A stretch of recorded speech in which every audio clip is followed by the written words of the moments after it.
Fluid Barat. Di mana bila dihadu pada hakim ini, terus hakim memanggil Sultan, dibicarakan di mahkamah.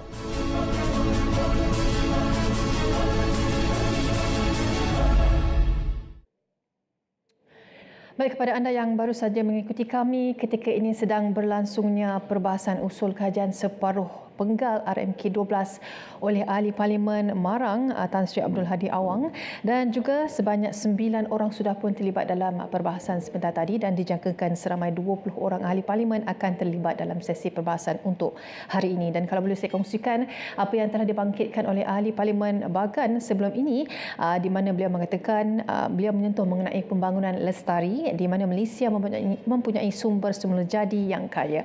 Namun apabila negara memaksimalkan sumber manusia itu, barulah dapat menjamin pembangunan lestari tersebut. Dan selain itu juga beliau turut mencadangkan agar kerajaan mengekalkan pekerja asing berkemahiran tinggi dan tidak hanya fokus kepada pekerja asing kurang mahir. Dan selain itu beliau turut mencadangkan juga agar upah siling dinaikkan untuk mencapai upah median bulanan sebanyak RM4,510 menjelang 2030, dan ini dapat dilakukan dengan menaikkan gaji minima sekurang-kurangnya RM2,000 menjelang 2030. Dan selain itu juga tindakan menaikkan upah siling juga dapat dilakukan dengan memotong cukai korporat sebanyak 20%.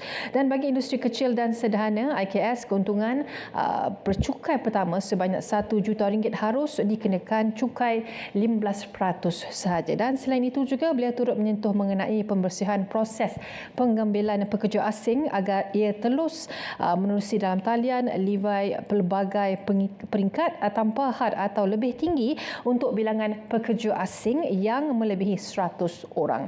Baik, selain itu juga kalau boleh saya kongsikan apa yang dimangkitkan oleh Ahli Parlimen Paguh, iaitu Tan Sri Muhyiddin Yassin. Beliau menyentuh mengenai isu beras dan juga tindakan kerajaan dalam mengawal harga beras daripada terus meningkat.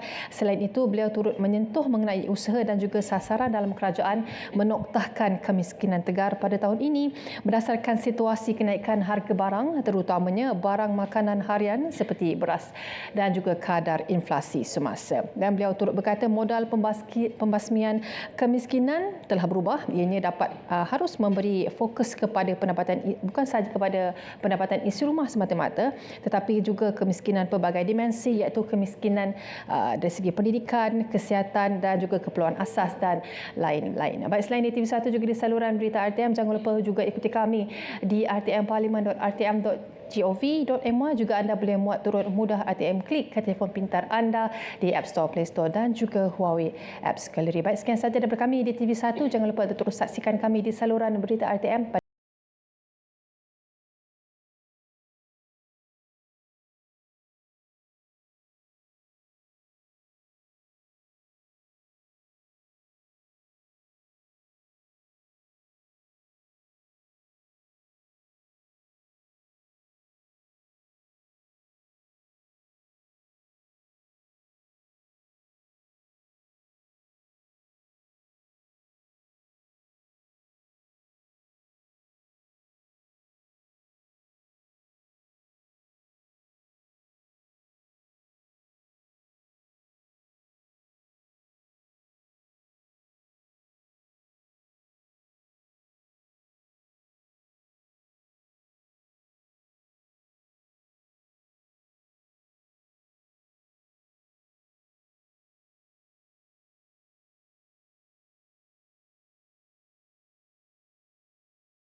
Stadungun tu dah dibina nak berapa puluh tahun tak tahulah.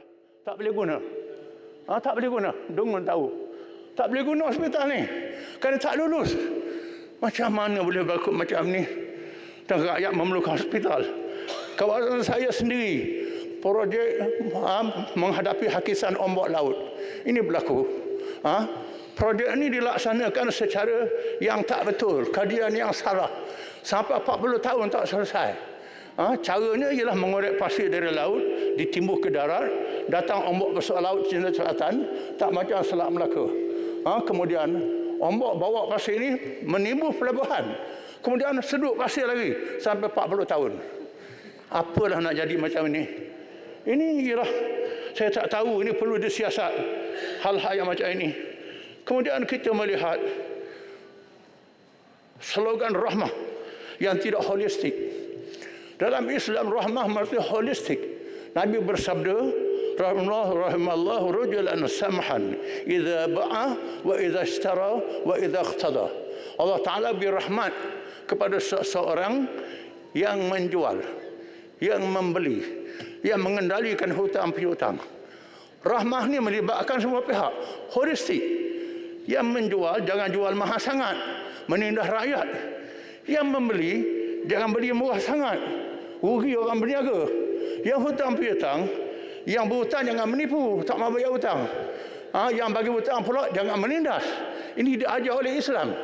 Sama ada secara tarbiyah, secara mendidik, secara kepahaman, ataupun secara tindakan undang-undang. Kerajaan boleh bertindak melalui undang-undang supaya berlaku langkah yang baik. Contohnya nak menurunkan harga daging. Tak menurunkan harga daging. Saya dengar masalahnya ialah kerana peternak menghadapi katil-katil jual makanan haiwan. Jual makanan haiwan mahal sangat. Bila mahal sangat, terpaksalah daging jual mahal. Ayam jual mahal. Terpaksalah. Begitu. Kerajaan mesti berani bertindak terhadap katil-katil ini. Bukan terhadap penjual saja, pembeli saja, semua pihak. Jadi nak turun harga daging lembu ni bukan nak atas belakang lembu. Caranya ialah bertindak terhadap katil-katil. Menteri Pertanian panjang ada belakang lembu. Saya belajar ke Teguh selamat. Saya bingung tahu ditendang lembu habis dia. Lembu bacok tu. Ini hal-hal macam lembu pai tu dia bacok. Jadi mestilah rahmat itu secara holistik. Kemudian kita menghadapi lagi masalah yang lain, iaitu masalah sumber-sumber haram. Mesti sumber yang halal. Sumber haram, sumber riba, masih ada lagi sumber riba. Usaha ke arah menghapuskan riba mesti diutamakan. Kerana disebut dalam Quran, Allah dan Rasul memerangi riba. Riba ini jadi rukun ekonomi antarabangsa. Jadi rukun pada ekonomi Bank Dunia dan Kembangan Antarabangsa. Ini sangat meraut. Kita mesti menggunakan sumber-sumber dalam negeri untuk hapuskan riba ini. Yang kedua, sumber haram ialah tindakan melanggar perjanjian realiti Kelantan, realiti Terengganu. Ini ada perjanjian di antara Petronas dengan kerajaan negeri. Zaman Tun Razak dulu. Saya dengar daripada lisan Tun Saleh Abasdi yang buat draft perjanjian itu. Sekiranya ada hasil, pada asalnya hasil-hasil di darat, semua kepunyaan kerajaan negeri. Bila ada petroleum, timbul krisis antara Sabah dan Sarawak. Lalu arwah Tun Razak dengan Tun Saleh Abbas, Tun Ismail Ali, termasuk Tengku Azali yang masih hidup, masih boleh tanya dia, termasuk Tun Mustafa, Tun Rahmat Yaakob, arwah ini semua ini mengadakan perbincangan dan setuju mengadakan Akta Petroleum yang terkenal. Dibuat perjanjian, sekiranya ada hasil petroleum sama ada di darat ataupun di laut, hendaklah diserah pada Petronas. Kemudian dibahagi jualannya 50% diberi pada negeri, 50% pada pusat. Ini satu perjanjian yang dimeteraikan. Boleh jangan langgar perjanjian macam ini. Ini duit haram ni. Duit haram tak betul. Melanggar perjanjian. Ini satu benda yang salah. Kemudian berlaku double standard. Double standard.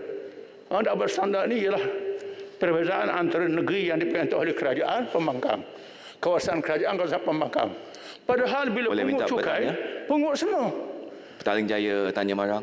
Negeri kerajaan pun dia pungut, negeri pembangkang pun dia pungut. Bila bagi hasil, double standard. Ini tak betul, ini salah. Ada permohonan untuk celah. Bab royalty ni, Ya. ada soalan. Nak bagi tak? Soalan Boleh bagi. hasil saya bagi. Silakan. Terima kasih Marang. Tadi disebut bahawa perjanjian tu tidak dipegang. Saya ingin tanya dalam 2 tahun Perikatan Nasional Perintah, mengapa perjanjian tu tidak dikemas kini dan kekal juga zalim masa tu kepada rakyat Terengganu? Mengapa tidak ada 5% royalti kepada kerajaan Terengganu masa itu?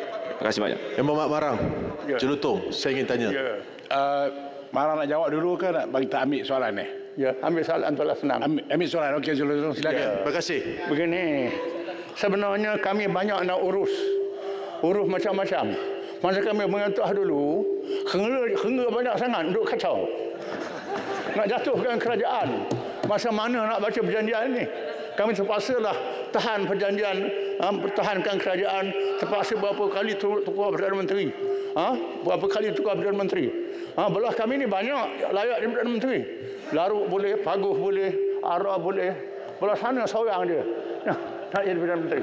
Belah ni banyak. Kalau nak ada benda dalam belah sini. Yang sana datang sini boleh banyak di Perdana Menteri, calon Perdana Menteri. Itu mudah saja. Sekian, terima kasih. Assalamualaikum.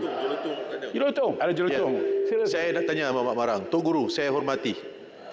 Kalau itu adalah haram, adakah percubaan Perikatan Nasional untuk menjatuhkan kerajaan yang diilhamkan oleh Duli Yang Maha Mulia Seri Paduka Baginda Yang di-Pertuan Agong juga merupakan satu perkara yang haram? Soalan saya pada Tok Guru yang saya hormati. Oh, dia bagi bola tanggung. Saya tak faham main badminton, bola tanggung. Mengikut proses demokrasi parlimen, kerajaan boleh ditukar. Sama ada melalui undi tak percaya di parlimen ataupun boleh dapat SD, ahli-ahli parlimen, ataupun kerajaan bubar pilihan raya semula. Ini boleh buat. Tak salah. Di mana Agong di bawah perlembagaan. Tapi menghasut Raja perlembagaan. Ini dia. Ya. Tok Guru, Ya. Tak hasut. Kalau saya hasut baris popular sekali lagi. Tak boleh. Sekian, terima kasih. Duduk, Jelutong. Cukup. Jelutong buat report polis lah kalau hasut. Saya jemput Libaran. Silakan.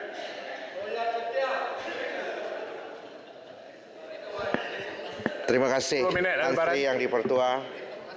Bismillahirrahmanirrahim. Pertama sekali, terima kasih diucapkan kepada Tan Sri Yang di-Pertua kerana kesempatan diberikan kepada saya untuk turut serta mengambil bahagian dalam perbahasan kajian separuh penggal Rancangan Malaysia ke-12.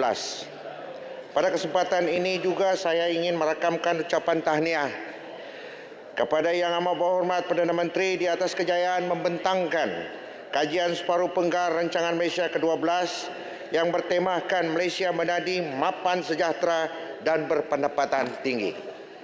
Menerusi pembentangan KSP Rancangan Malaysia ke-12 ini, Yang Amat Berhormat Perdana Menteri telah mengumumkan peruntukan tambahan sebanyak 15 bilion. Justru menjadikan jumlah keseluruhan peruntukan RMK 12 mencecah 415 bilion. Pertambahan peruntukan ini secara jelas memperlihatkan komitmen kerajaan perpaduan dalam menjamin kesejahteraan rakyat secara keseluruhannya. Kerajaan perpaduan juga telah mengatakan komitmen secara jelas bagi menoktahkan kemiskinan tegar, menyelesaikan masalah agar prasarana keperluan asas rakyat termasuk memperbaiki sekolah daib, klinik daib, menjamin bekalan air bersih serta meneraju ekonomi Islam. Sambungan itu, pada kesempatan ini saya ingin mengambil peluang untuk mengutarakan beberapa perkara yang perlu diberikan perhatian serius oleh kerajaan terutamanya di negeri Sabah dan khususnya di Parlimen Libaran bagi memastikan rakyat di Sabah juga turut tidak ketinggalan dalam menikmati limpahan kemajuan dan kemakmuran. Tan Sri Yang di-Pertua, pada kesempatan ini saya ingin menjunjung kasih di atas perkenan Tuanku Yang di-Pertuan Agong Mencemar Duli mengadakan program lawatan kembara kenali Borneo yang julung kali diadakan bagi melihat sendiri pembangunan dan rakyat di negeri Sabah. Masalah kerosakan jalan raya merupakan perkara utama diluahkan oleh rakyat Sabah secara langsung kepada Yang di-Pertuan Agong sepanjang lawatan baginda di Sabah. Keadaan jalan raya di Sabah ini juga turut mendapat reaksi oleh baginda. Akhirnya baginda sendiri geling-geling kepala. Saya berasa sedih apabila melihat setelah 66 tahun Kita merdeka dan bekal menyambut Hari Malaysia yang ke-60. Namun isu kemudahan jalan raya di Sabah seolah-olah tidak mendapat perhatian yang serius sewajarnya oleh pihak kerajaan.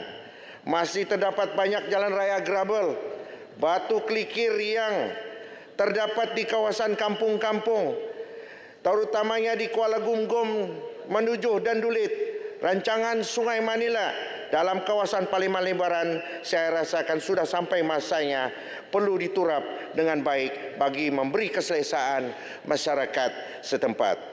Besar harapan saya agar Perdana Menteri bersama Menteri JKR supaya dapat turun sendiri ke Parlimen Lebaran bagi melihat keadaan jalan raya di sana dan melaksanakan tindakan yang sewajarnya bagi mengatasi masalah ini. Tan Sri Yang di-Pertua, isu pelaksanaan projek, saya turut bersetuju dengan pandangan yang berhormat Kina Batangan berkenaan isu kelewatan pelaksanaan sebuah projek di Sabah seperti yang diutarakan dalam ucapan beliau semalam. Saya ingin membangkitkan berkenaan isu Jalan Labuk Gumgum ke Batu 32 yang sudah dimasukkan dalam peruntukan pembaikan pada sejak rancangan Malaysia ke-10 lagi. Namun begitu sehingga KSP rancangan Malaysia ke-12 ini masih belum terlaksana. Saya juga turut dimaklumkan pembinaan jalan baru lintas Libaran yang telah mempunyai peruntukan untuk pembinaannya, tetapi sehingga kini pelaksanaan pembinaan jalan raya ini masih belum berjalan.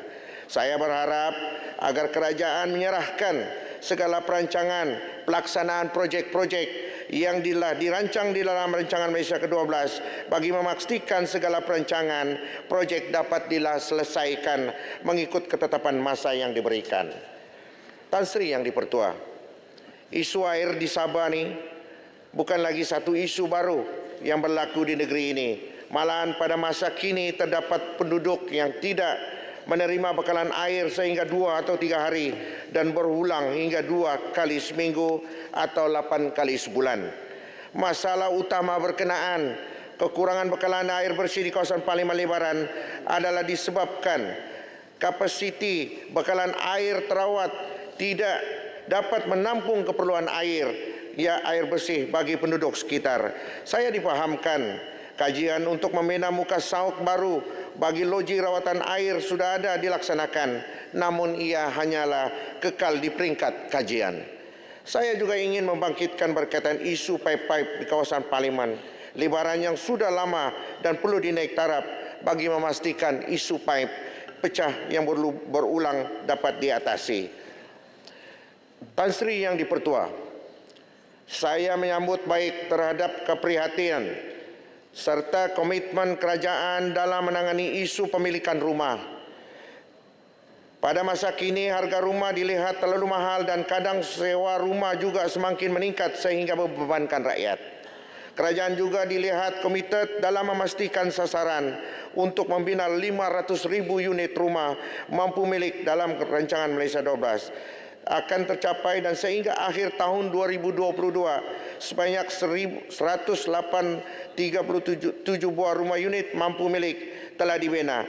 Namun begitu, saya ingin menarik perhatian pihak kerajaan agar mengkaji indeks harga rumah mampu milik bagi setiap lokaliti di seluruh negara bagi memastikan penentuan harga wajar rumah mampu milik di suatu kawasan.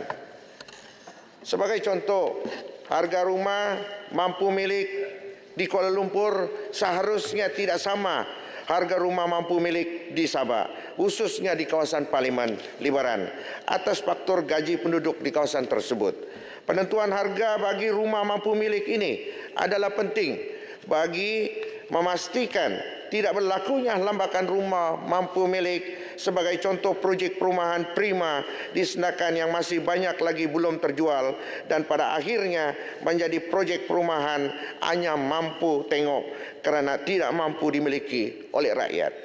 Saya berharap agar kerajaan turut mempertimbangkan untuk memperbanyakkan skim sewa untuk beli di bawah program perumahan rakyat khususnya di Parlimen Lebaran.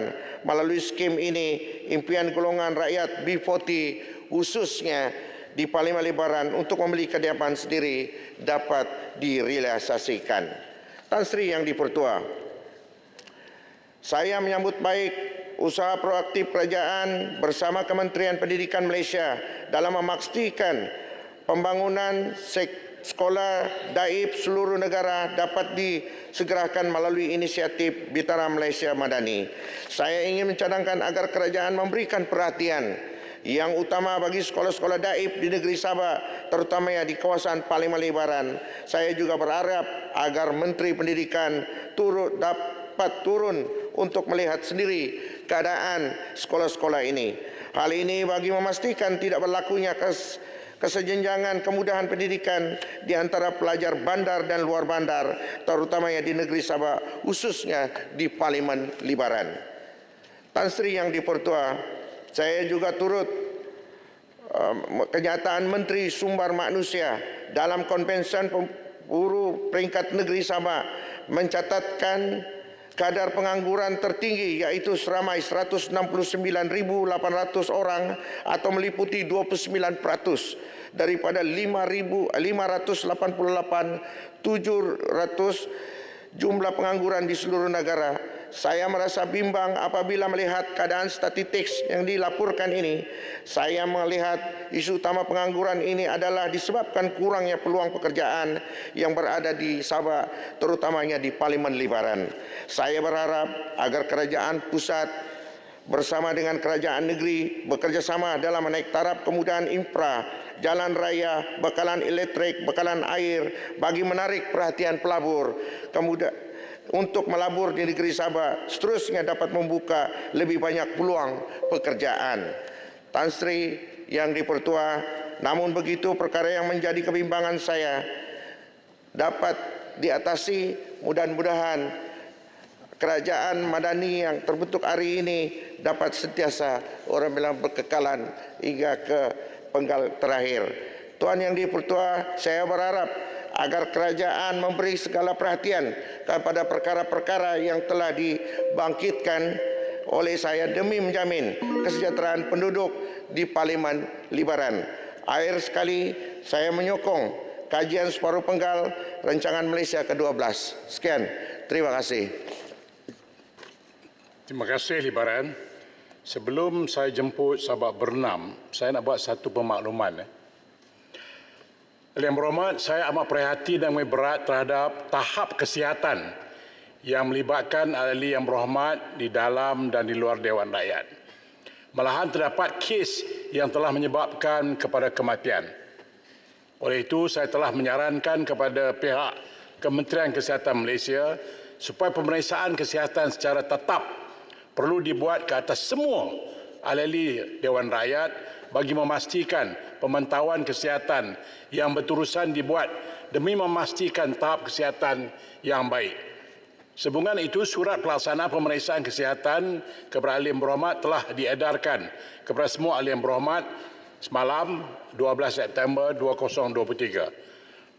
Pemeriksaan kesihatan ini akan dilaksanakan di Klinik Kesihatan Parlimen Malaysia atau di klinik kesihatan ataupun di fasilitas swasta seperti yang diperincikan dalam surat tersebut.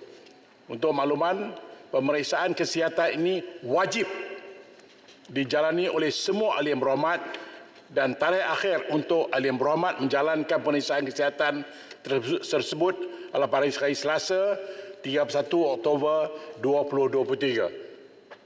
Sebarang pertanyaan berhubung dengan pemeriksaan ini bolehlah dimajukan kepada Datuk Dr. Muru, Ketua Klinik Kesihatan Parlimen Malaysia di luar di sana. Jadi saya ulangi, pemeriksaan ini wajib. Saya sendiri telah melihat 11 MP kita tumbang dalam masa 15 tahun. Jadi saya mohonlah ambil serius benda ini kerana saya tahu kita masih sibuk dan kita lupa tentang tahap kesihatan kita. Baik, sekarang saya jemput sahabat berenam. Silakan.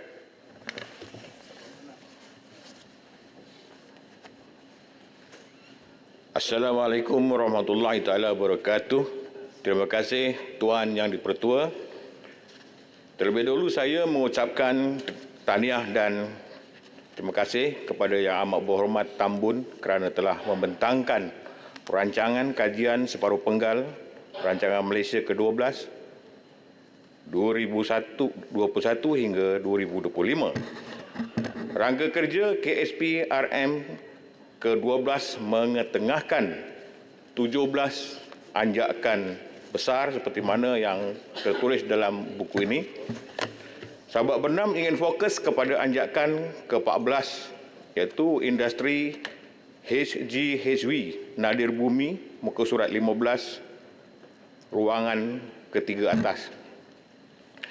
Tuan Yang Bertua, izinkan saya memetik ucapan Yang Amat Berhormat Tambun seperti mana yang dilaporkan BH Online bertarikh 11 September 2023. Yang Amat Berhormat Tambun berkata, dasar mineral negara yang baharu juga dirangka bagi memacu pembangunan industri mineral yang menyeluruh berasaskan prinsip kemampanan dan kebertanggungjawaban.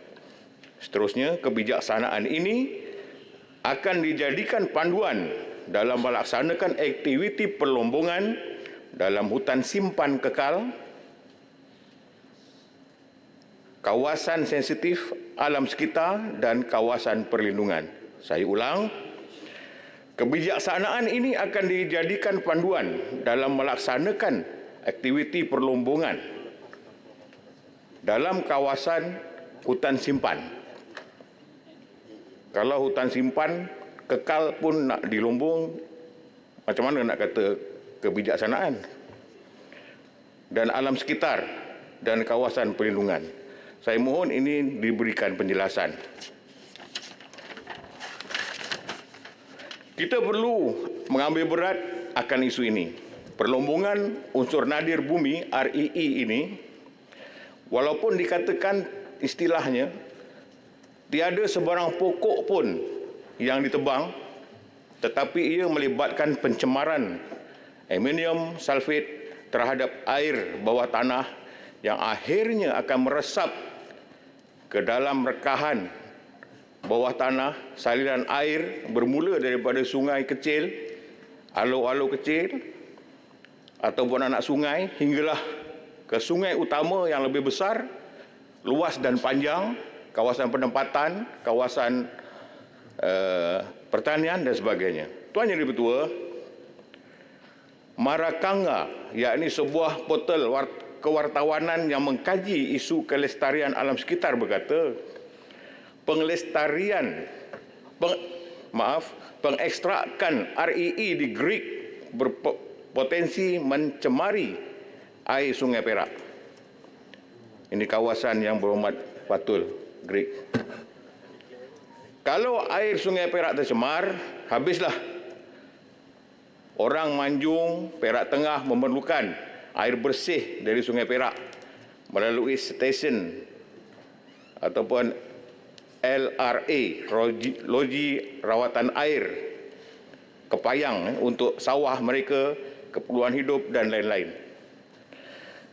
Bagaimanapun Tuan Yang Dipertua, industri unsur nadir bumi ini dijangka menyumbang sebanyak RM9.5 bilion kepada KDNK negara pada tahun 2025 dan mewujudkan 7,000 peluang pekerjaan.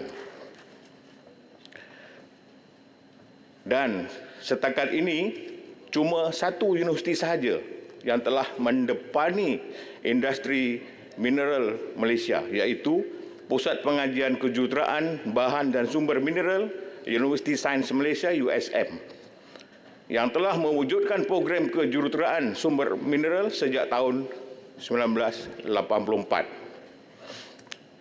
Saya bimbang sekiranya hanya satu universiti saja yang merupakan graduan ataupun tenaga mahir untuk terlibat dalam kerjaya ini, walaupun 7,000 peluang pekerjaan akan disediakan, nanti akhirnya negara akan mengambil tenaga kerja yang mahir dari luar negara. Dan ini satu kerugian kepada rakyat Malaysia.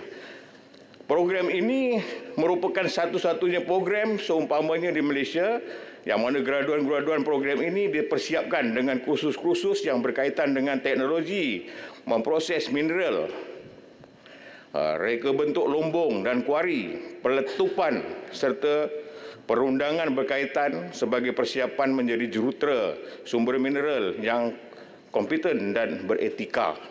Dan saya mencadangkan supaya universiti-universiti swasta ataupun kolej-kolej teknikal juga menyediakan tenaga kemahiran-kemahiran untuk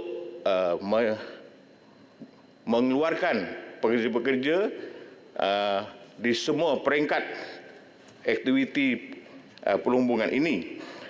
Tuan Yang di-Pertua, harap RMK 12 ini lebih banyak universiti menawarkan program seperti ini supaya 7,000 peluang pekerjaan dalam industri ini nanti diisi oleh anak-anak tempatan sepenuhnya. Kerana kita sudah kehilangan banyak sektor pekerjaan diisi oleh warga asing. Kalau dulu peladangan semua rakyat tempatan, sekarang sudah dimasuki oleh warga daripada Indonesia, daripada Bangladesh dan sebagainya. Begitu juga dengan bidang kerjaya security ataupun kawalan keselamatan. Dulu 100% rakyat Malaysia daripada berbagai kaum menjadi pengawal keselamatan. Ada orang Melayu, ada orang Cina, ada orang India, ada orang Sikh.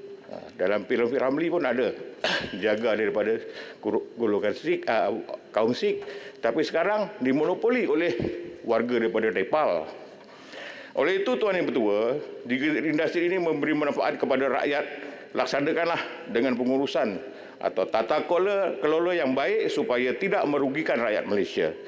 Walaupun pulangan lumayan, RM 9.8 bilion, tetapi tidak cukup untuk menampung kos merawat semula sumber alam, hutan simpan, sungai menghubungi akibat daripada industri ini jika kita gagal mengurus kelola dengan baik. Tuan Yang di-Pertua, Sabak Bernam ingin fokus perkara kedua iaitu sasaran terpilih kajian separuh penggal rancangan Malaysia ke-12 di atas tajuk membangunkan masyarakat sejahtera.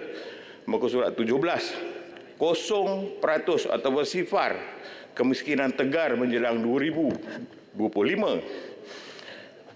Kemiskinan tegar adalah individu yang berpendapatan bulanan isi rumah kurang daripada pendapatan garis kemiskinan B40, M40, T20 dan sebagainya. Tahun 2025 ini tinggal 2 tahun saja lagi. Sedangkan sekarang keadaan rakyat kita masih ramai lagi yang miskin, berada di pada paras kemiskinan. Minggu lepas, pejabat saya didatangi oleh seorang wanita OKU minta pertolongan daripada saya kerana dia tak mampu nak beli tong gas. Jadi saya pun belikan. Dan saya tak dapat nak jangka pada tahun 2025 adakah rakyat yang seperti ini sudah mampu membeli tong gas sendiri. Di samping taraf hidup yang semakin sekarang ini tinggi. Tuan Yang Pertua, hari ini rakyat mengeluh kerana kos sara hidup tinggi. Ini satu petunjuk kemiskinan di negara ini semakin mengembung. Walaupun kita bersungguh-sungguh menangani kemiskinan, tapi tidak wajar meletakkan sasaran sifar kemiskinan kerana masih ada rakyat yang susah. Kita tidak mahu pada tahun 2025 nanti kerajaan madani mengisytiharkan negara ini sifar kemiskinan, tetapi masih ada rakyat yang tak mampu beli barang keperluan harian pendapatan bawah garis kemiskinan. Sewajarnya kementerian yang bertanggungjawab terhadap isu kemiskinan ini merujuk kepada jabatan-jabatan ataupun pusat zakat kerana di sana ada data yang lengkap berkaitan peratus kemiskinan di kawasan masing-masing. Tuan Yang di-Pertua, Sabak Bernam juga ingin bertanya apakah anjakan untuk penggiat seni di tanah air dalam rancangan Malaysia yang ke-12, iaitu mereka yang terdiri daripada pelakon, penyanyi, pelukis dan sebagainya. Dan sebagai rakyat Malaysia, saya mengucapkan tahniah kepada Puteri Aryani daripada Indonesia, seorang OKU yang buta tetapi telah berjaya melonjakkan nama negara itu di persada dunia kerana kemampuannya membuat persembahan dengan vokal yang baik dan sangat memukau dan mendapat hadiah yang lumayan di dalam program American Got Talent AGT. Semoga usaha-usaha menyungkil bakat rakyat Malaysia sehingga berjaya di peringkat dunia seperti ini dilakukan oleh pihak kerajaan melalui kementerian dan agensi-agensi yang berkaitan. Tuan Yang Dipertua, isu tempatan di Sabak Bernam iaitu isu pelancongan lawan guna tanah untuk pengeluaran makanan, iaitu khususnya tanaman padi. Mengapakah penanam padi, petani sekarang ini beralih kepada aktiviti lain daripada padi ditanamnya sayur? Ada juga yang beralih kepada pelancongan, dibinanya homestay, dibinanya sarang burung walit, dibinanya restoran. Sanggup ambil kapal terbang letak atas sawah sehingga sawah yang subur itu tidak dapat mengeluarkan padi kerana digunakan untuk tujuan pelancongan dan seperti itu. Tindakan seperti ini telah mengecilkan saiz sawah dan yang subur dan produktif yang seterusnya mengancam bekalan beras negara. Kerajaan melalui Pejabat Tanah Daerah PTG negeri perlu ada dasar dan mekanisme kawalan yang jelas untuk mengelakkan tanah-tanah strategik untuk pengeluaran makanan asasi seperti beras negeri dan negara dapat tidak dikorbankan untuk aktiviti yang begitu kerana petani-petani yakin dengan usaha mereka sebagai petani yang menjamin pendapatan yang tinggi. Untuk menjamin bekalan beras yang mencukupi, yang pertama, pewartaan kawasan padi di Sabak Bernam sebagai kawasan jelapang padi negara. Kedua, mengekalkan aktiviti penanaman padi di tanah syarat nyata padi sebagaimana yang dinyatakan dalam perkara 119 Kanun Tanah Negara. Yang ketiga, menaik taraf palung-palung air yang sedia ada yang menyari sawah-sawah ini yang telah berumur lebih 40 tahun bagi meningkatkan kapasiti pengairan di sawah padi. Dan yang keempat, menurunkan kos pengeluaran dan menurunkan harga baja, kos racun, upah dan sebagainya, dan akhirnya menaikkan harga belian padi. Tuan Yang Dipertua, sekali lagi saya mengucapkan ribuan terima kasih kerana diberikan kesempatan untuk membahaskan rancangan Kajian Separuh Penggar Rancangan Malaysia ke-12 tahun 2021 hingga 25. Terima kasih. Baik, terima kasih Sabak Bernam. Sejemput Ledang. Terima kasih Tan Sri Yang Dipertua. Bismillahirrahmanirrahim. Assalamualaikum warahmatullahi wabarakatuh. Salam sejahtera. Ledang ingin mengucapkan terima kasih atas peluang untuk membahaskan kajian separuh penggal rancangan Malaysia yang ke-12. Saya ingin menggariskan komitmen untuk bersama-sama menzahirkan perancangan bagi mencapai sasaran kajian separuh penggal yang diangkat oleh Yang Amat Berhormat Tambun melalui anjakan-anjakan dasar, kaedah dan pendekatan baharu seiring dengan tuntutan semasa. Dan melalui tema mampan, sejahtera dan berpendapatan tinggi ini, saya percaya cabaran untuk kita mendokong falsafah pembangunan dan pertumbuhan ekonomi yang manusiawi antaranya adalah memastikan supaya ianya adalah kalis tantangan masa depan. Sebab itu sewajarnya kita ini merancang bukan semata-mata untuk pilihan raya umum tetapi untuk generasi akan datang. Ketidakstabilan politik berserta dengan wabak COVID-19 sejak awal tahun 2020 menjadi satu cabaran besar untuk pertumbuhan ekonomi negara. Kita semua sedar tentang perkara ini.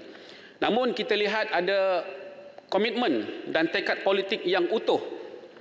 Pelbagai gerakan proaktif oleh kerajaan. Bukan responsif, tetapi proaktif yang dilaksanakan. Sehingga kita melihat peningkatan keluaran dalam negara kasar sebanyak 4.2%. Saya juga percaya bahawa kekuatan ekonomi ini akan terus malar atau dengan izin evergreen dengan reformasi tata kelola tadbir urus yang baik di bawah kerajaan hari ini. dan kepercayaan pelabur luar terutamanya atas prinsip good governance ini menyaksikan kejayaan ini bukan sekadar angka yang dibuat-buat seperti 33 ataupun 34 Ogos, tetapi angka yang real atas komitmen pihak kerajaan dan rakyat. Saya tidak pasti Yang Berhormat Ketua Pembangkang teliti ataupun tidak pembentangan dan keseluruhan dokumen kajian separuh penggal ini. Tetapi hampir seluruh fokus perbahasan Yang Berhormat larut menjadi medan permainan politik berbanding membawa idea-idea yang praktikal yang terkait dengan kemampanan ekonomi. Malahan saya juga ingin berpesan kepada Yang Berhormat larut untuk melihat kecermin seperti mana yang beliau sarankan, agar beliau kembali merenung kenyataan mantan Ketua Polis Negara Tan Sri Abdul Hamid Badur berkenaan dengan campur tangan Menteri Dalam Negeri dalam Suruhanjaya Perkhidmatan Polis. Dan kita bercakap mengenai tata kelola, bercakap mengenai izin abuse of power. Tapi lihat sendiri masing-masing, kita semua harus muhasabah juga, refleksi diri di mana kedudukan kita. Justru iltizam yang saya lihat bila kita nak memperkenalkan Akta Tata Kelola Sektor Awam dan Plan Integriti ini, dia hadir tepat dan seiring untuk kita mengukuhkan keuangan melalui gagasan ekonomi madani. Tan Sri Yang Dipertua, kejayaan dan ekonomi dan sosial sesebuah negara ini bermula dengan modal insan yang berintegriti. Dan ia terbina hasil beberapa komponen kritikal yang wajib dipelihara dalam apa jua situasi. Jadi datanglah ribut wabak, ya, walaupun badai politik, kejayaan ini wajar kita pelihara.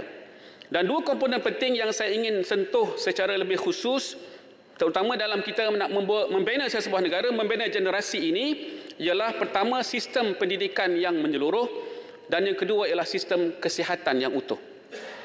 Dalam penegasan yang ketujuh kajian separuh penggal ini, kerajaan meletakkan keutamaan untuk memperkukuhkan sistem pendidikan bagi menyediakan bakat tersedia pada masa hadapan.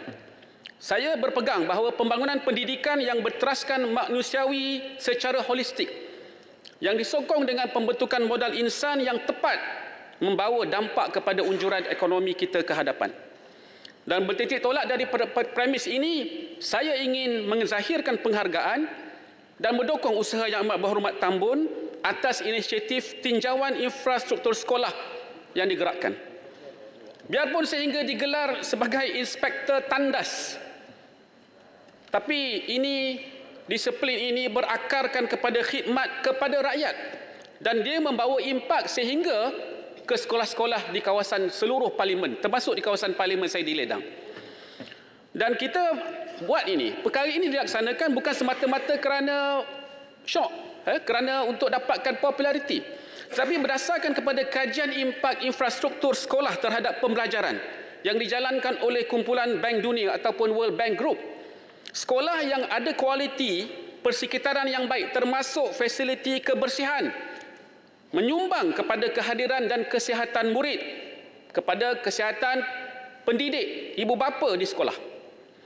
Dan banyak kajian-kajian dilaksanakan, sebahagiannya misalnya ada 409 kelas di Idaho dan Washington Amerika Syarikat pada tahun 2004 lagi menyaksikan ada lonjakan 10 hingga 20% kepada ketidakhadiran murid akibat sekolah yang kurang aspek kebersihan persekitaran.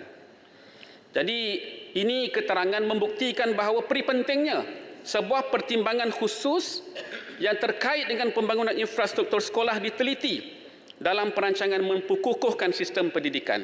Dan untuk makluman Yang Berhormat Menteri, baru-baru ini saya ke sekolah kebangsaan Teluk Rimba di kawasan saya.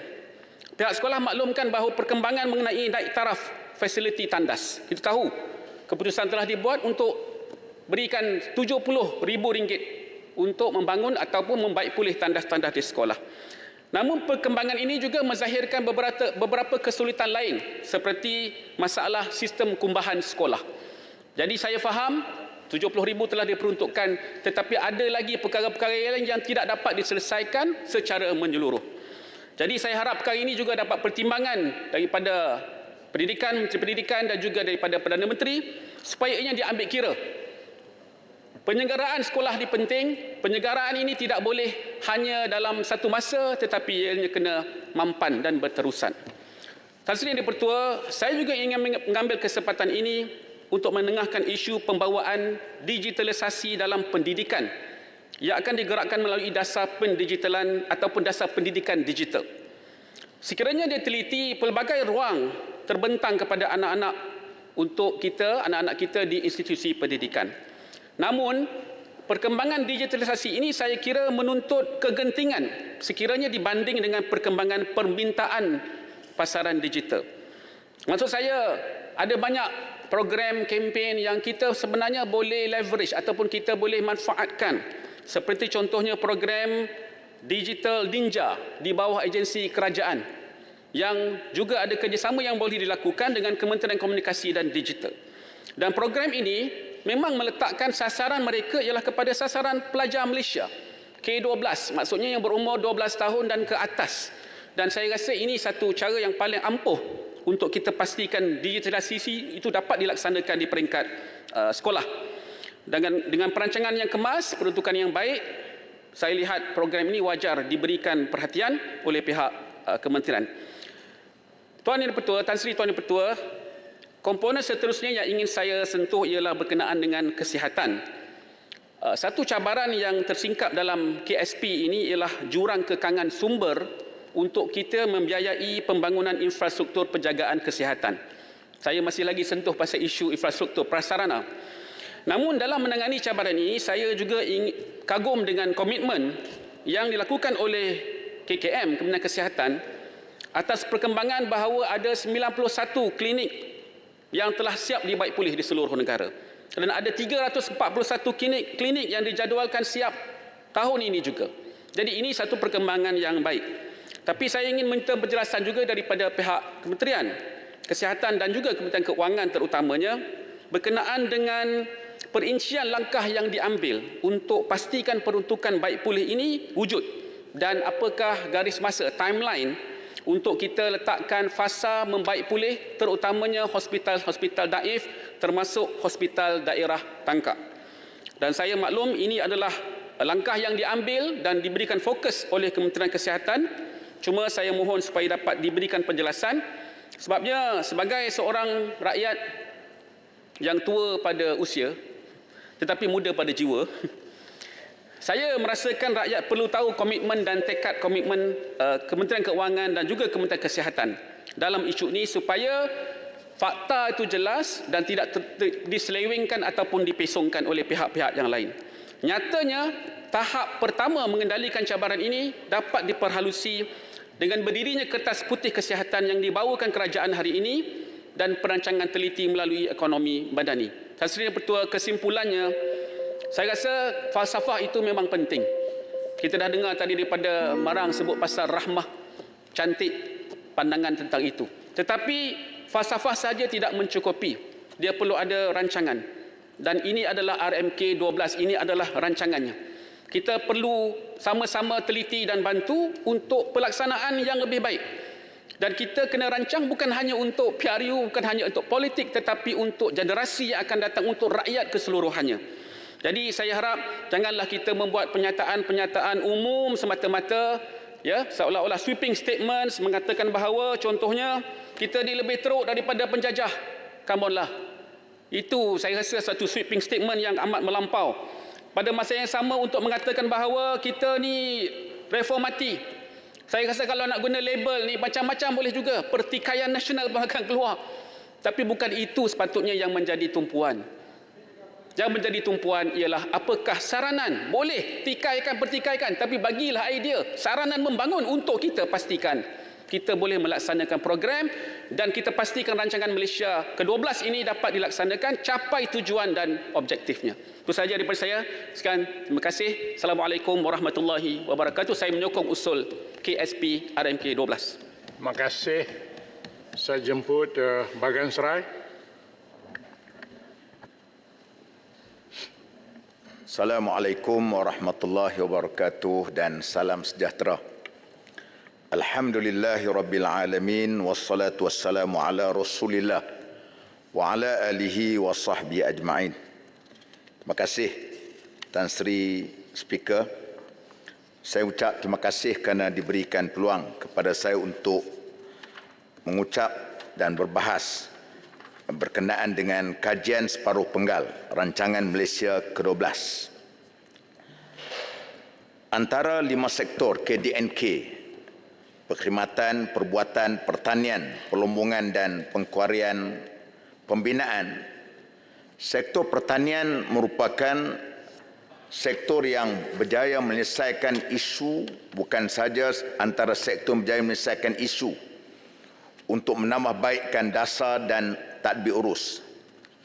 Bahkan berjaya mengeluarkan 2 dasar, iaitu dasar agro makanan negara dan dasar agri komoditi negara.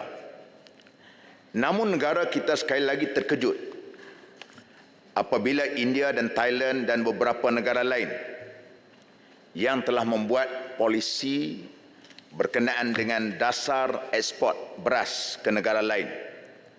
Sebagaimana yang kita ketahui, India yang menguasai 40% beras di peringkat global. Maka setentulah apa yang dilakukan ini akan memberikan kesan kepada negara kita, kerana negara kita masih lagi bergantung sebanyak 37.4% daripada beras import. Walaupun kita mempunyai kawasan pengeluaran padi yang agak luas, namun ianya belum dapat kita mengatasi berkenaan dengan kecukupan bekalan beras. Persoalan pertama, sejauh manakah usaha efektif pihak kerajaan dalam memastikan kita benar-benar mampu mencapai kadar sara diri SSR bagi makanan utama seperti beras, daging dan sebagainya, supaya kita tidak bergantung kepada negara lain. Sebagaimana kita maklum, hampir 60 bilion kos untuk kita import makanan daripada negara luar. Dari segi jaminan keselamatan ianya tidak baik. Yang kedua, bagaimana apakah pihak kerajaan mampu melaksanakan perkongsian pintar antara kawasan efektif pengeluaran padi seperti di Skintan dengan kawasan-kawasan lain seperti mana juga di Bagan Serai. Yang ketiga, apakah langkah mitigasi untuk mengurangkan risiko dan kerjasama yang boleh dilaksanakan oleh kerajaan dalam menangani kesan bencana kepada kawasan tanaman padi seperti yang berlaku di kawasan saya sekarang ini dan juga di kawasan-kawasan lain. Saya ucap terima kasih kepada kerajaan negeri Terengganu yang telah pun berjaya mengeluarkan padi sehingga kan ianya boleh juga digunakan untuk di negeri-negeri lain dengan kawalan harga yang sama seperti mana dijual sebelum ini dan juga sekarang. Dalam keadaan di tempat lain sukar untuk mendapat beras tempatan, di Terengganu mampu dibeli dengan harga sebanyak 5 kilo RM13. Ini kesemuanya ialah apabila adanya satu political will daripada pihak kerajaan, daripada pemimpin, maka ianya menghasilkan seperti mana yang kita kendaki. Penanaman padi semakin kurang dan terhakis. Dulu apabila orang, kalau kita pergi tengok termasuk di negeri yang dipertua, kalau kita lihat rumahnya besar, kehidupannya mewah, itu kita tahu itu adalah merupakan pemilik dan pengusaha padi. Sekarang amat menyedihkan. Di tempat saya berlaku di Pesawah Kedai 2 nama dia, sempadan antara Bagan Serai dengan Parit Bunta. Tuan-tuan bayangkan, padi yang dibuat 3 ekar hanya dapat hasilnya sebanyak 950 kilo saja. 950 kilo. Artinya 1 ekar tak sampai pun 500 kilo. tak sampai pun 400 kilo. Antara faktornya yang menjadikan kesengsaraan yang dialami oleh penanam padi. Pertama, padi kena penyakit.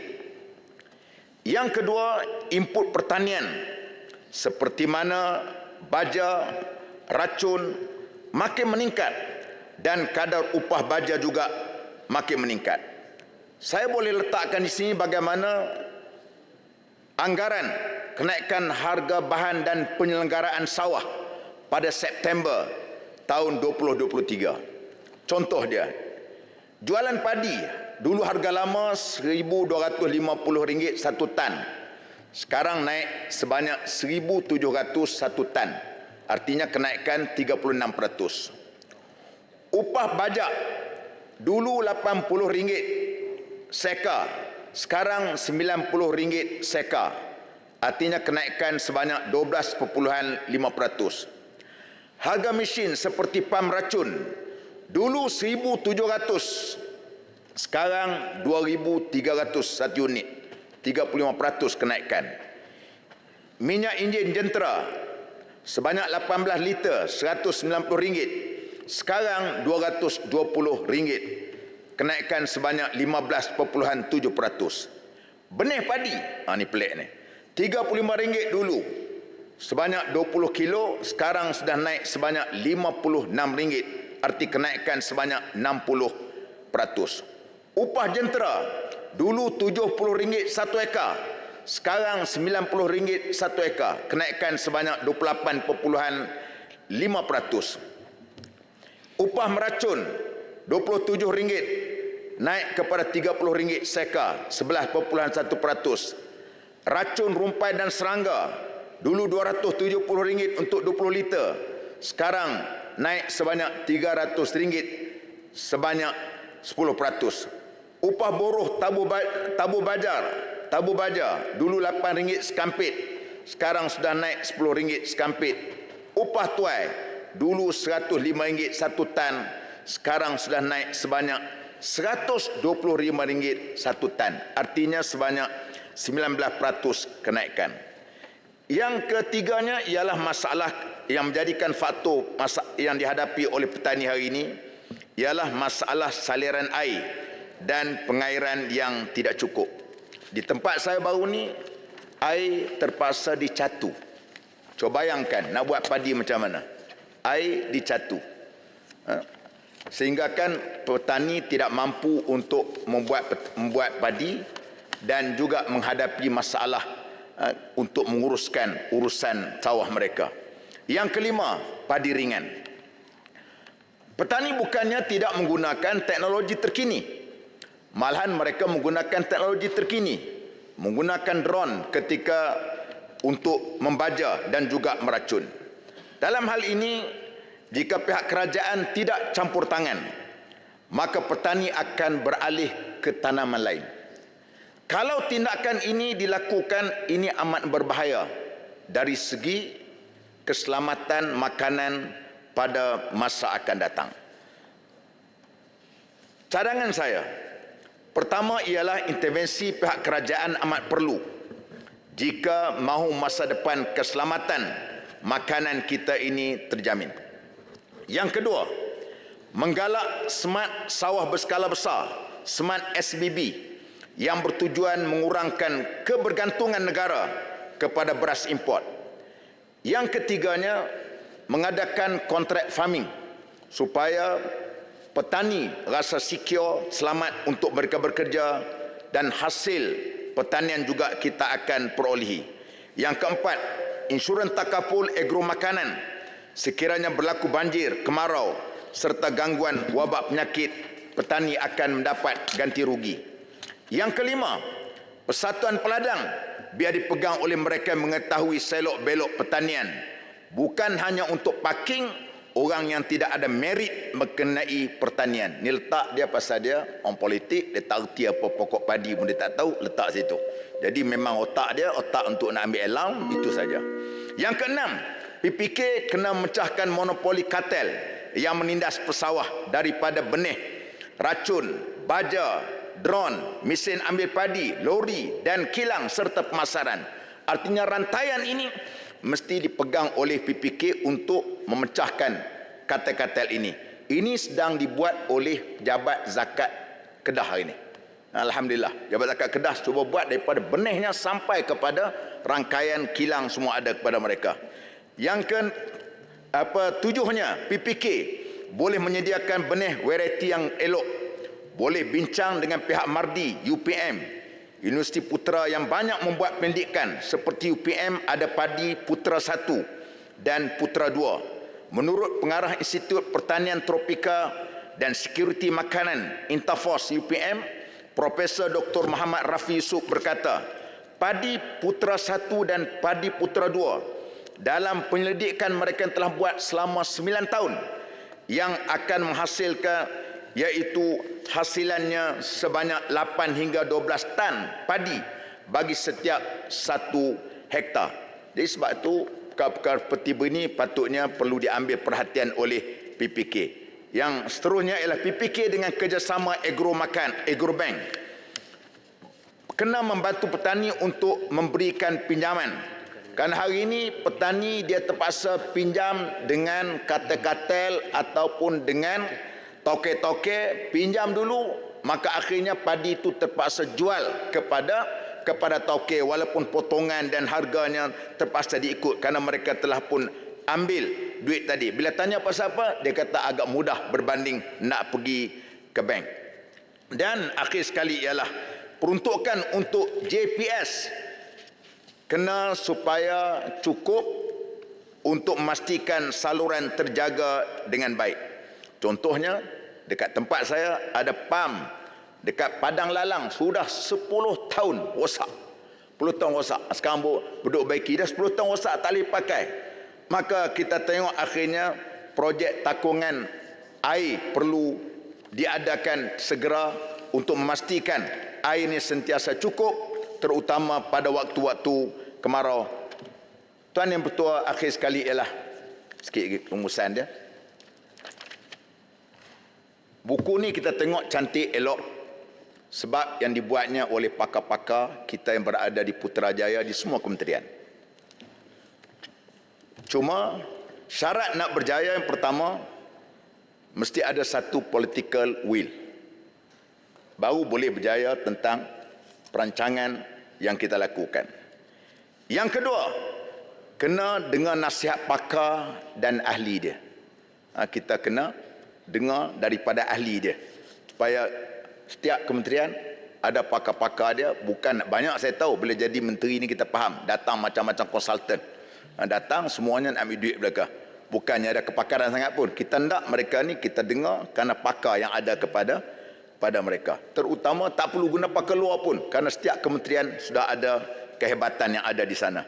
Yang ketiga, melibatkan semua pihak sama ada kerajaan atau pembangkang untuk libat urus bagi menjayakan hal ini. Yang keempat, pastikan setiap sen dan ringgit sampai kepada projek yang kita rancang. Yang kelima, berikan projek ikut merit dan kebolehan, bukan kerana kabel orang tertentu untuk ambil persen ataupun untuk kaya 10% kekayaan 10%. Yang akhir sekali ialah pemimpin mesti menjadi suri teladan, cakap serupa bikin, bercakap benar dan jangan tipu. Kerana pepatah Arab sebut dia kata an-nasu ala dini mulukihim. Manusia rakyat itu akan ikut agama tingkah laku ketua mereka. Terima kasih Yang di-Pertua. Wabillahi taufiq wal hidayah. Assalamualaikum warahmatullahi wabarakatuh. Assalamualaikum warahmatullahi wabarakatuh. Baik, sebelum saya jemput Sri Gading, saya akan bacakan nama-nama mereka yang akan berbahas selepas ini. Selepas ini ialah saya akan jemput Sri Gading. Lepas Sri Gading, saya akan jemput Masjid Tanah. Lepas Masjid Tanah, saya akan jemput Sandakan. Lepas Sandakan, saya akan jemput Jeli. Lepas Jeli, saya akan jemput Sulong. Lepas itu Besut. Lepas Besut, Batu, Kubang Pasu, kemudian Batang Lupar, Pasir Putih, Rasah, Langkawi, Bitenggara, Maran, Tebrau, Kinangau, Majik Tanah, Raub dan Kuala Langat. InsyaAllah. Baik. Sekarang saya jemput Sri Gading. Silakan. Assalamualaikum warahmatullahi wabarakatuh. Alhamdulillahirrabbilalamin. Wassalatu wassalamu ala asrafil anbiya wal mursalin wa ala alihi wa sahbihi ajma'in. Terima kasih kepada Tan Sri Yang di-Pertua. Sri Gading ingin membahaskan tentang kajian separuh penggal pelaksanaan rancangan Malaysia ke-12 yang telah dibentangkan oleh Amat Berhormat Tambun. Pertama sekali kepada semua ahli parlimen selaku pemimpin dalam parti politik yang memimpin negara sama ada di pihak pembangkang ataupun apatah lagi di peringkat kerajaan. Di mana kita sedia maklum ada pihak yang menyatakan bahawa kerajaan hari ini tak ada hala tuju. Sedangkan yang dibentangkan di hadapan mata kita ini adalah merupakan hala tuju, walaupun mungkin sebahagian daripadanya lanjutan daripada pembentangan yang lepas. Sebagaimana usaha yang dikemukakan untuk membantu menoktahkan miskin tegar, sebahagian daripada kita seolah-olahnya macam memperli, sedangkan kita ni sebagai pemimpin dan sebagian besar kita adalah merupakan yang kita sudah maklum bahawa miskin tegar ni sebagian besarnya adalah bumi putera, orang Melayu. Mengapa kita seolah-olahnya macam seolah-olahnya memperli, tak menyokong terus? Adakah pihak sana takut sekiranya perkara ini berjaya dilaksanakan oleh kerajaan perpaduan pada hari ini, maka mereka hilang sokongan? Sepatutnya kita bersikap terbuka, membantu. Di sinilah titik pertemuan untuk kita dapat melihat kesamaan dalam buat kerja. Walaupun mungkin agak sukar, tetapi usaha itu telah dilaksanakan ataupun ada cita-cita untuk buat kerja. Yang kedua, saya ingin melihat bagaimana yang hari ini ramai mempertikaikan atau mempersoalkan tentang beras. Dan memang kita tak nafikan, kerana beras telah memang sebahagian daripada ruji makanan kita. Walau macam mana pun kalau kita lihat, yang diumumkan beberapa kali dah, peruntukan kepada MADA negeri Kedah dengan 3 bilion untuk mempertingkatkan usaha penanaman padi, pengeluaran padi. Jadi ini satu perkara yang sewajarnya kita berterima kasih di atas hala tuju kerajaan yang jelas untuk memberikan, pertama kepada penanam padi, yang kedua untuk sekuriti makanan negara kita. Yang berhormat Datuk Yang Pertua, berdasarkan kepada kajian separuh penggal tumpuan 1 menuju negara berpendapatan tinggi, penegasan 3 memacu daya saing sektor dan industri strategik khas untuk negeri Johor, kerana saya mewakili Sri Gading negeri Johor, iaitu menaik taraf lebuh raya Senai Deseru yang dibina pada awal 2009, di mana selama ini kita menghadapi masalah selepas jambatan Sungai Johor sampai ke tol Penawa hanya satu lorong sebelah. Dan hari ini bila diperuntukkan untuk naik taraf, ianya sangat kami bagi bangsa Johor mengucapkan terima kasih. Kerana apa? Kerana di sebelah Deseru, di sebelah Pengerang ada 2 projek besar. Yang pertama, Deseru itu sendiri adalah pusat pelancongan bertaraf antarabangsa. Dengan hotel bertaraf antarabangsa, boleh diadakan persidangan dan pelbagai perkara yang boleh dilaksanakan di Deseru.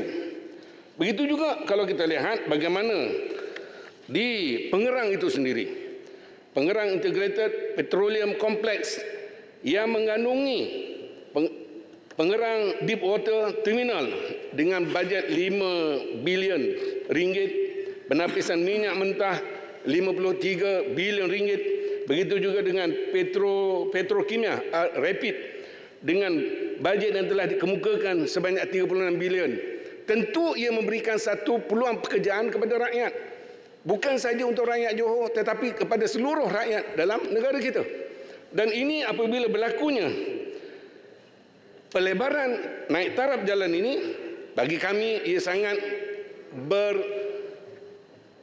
sangat berterima kasih kepada Perdana Menteri yang walaupun dalam tempoh 8 bulan, 9 bulan mentadbir dah mengusahakan untuk membesarkan, melebarkan naik taraf kepada satu kawasan industri yang sangat besar, memberi peluangan kepada bukan saja kepada negara, bahkan kepada rakyat yang berada dalam negeri Johor dan seluruh negara. Selain daripada itu, kita juga amat berterima kasih di atas bajet yang telah dikemukakan kerana ia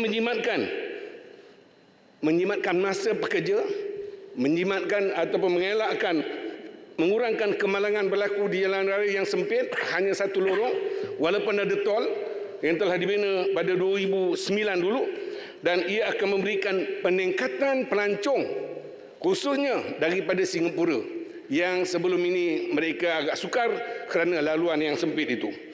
Dan di sinilah kalau kita lihat untuk makluman kepada ahli-ahli yang berhormat sekalian, di mana di daerah yang berkenaan di hujung sebelah Kota Tinggi ini terdapat Desa Ru, Sungai Rengit, Tanjung Balau dan Tanjung Lempat. Semuanya merupakan tempat-tempat makanan yang enak kalau kita nak pergi makan yang makanan laut yang enak dan fresh.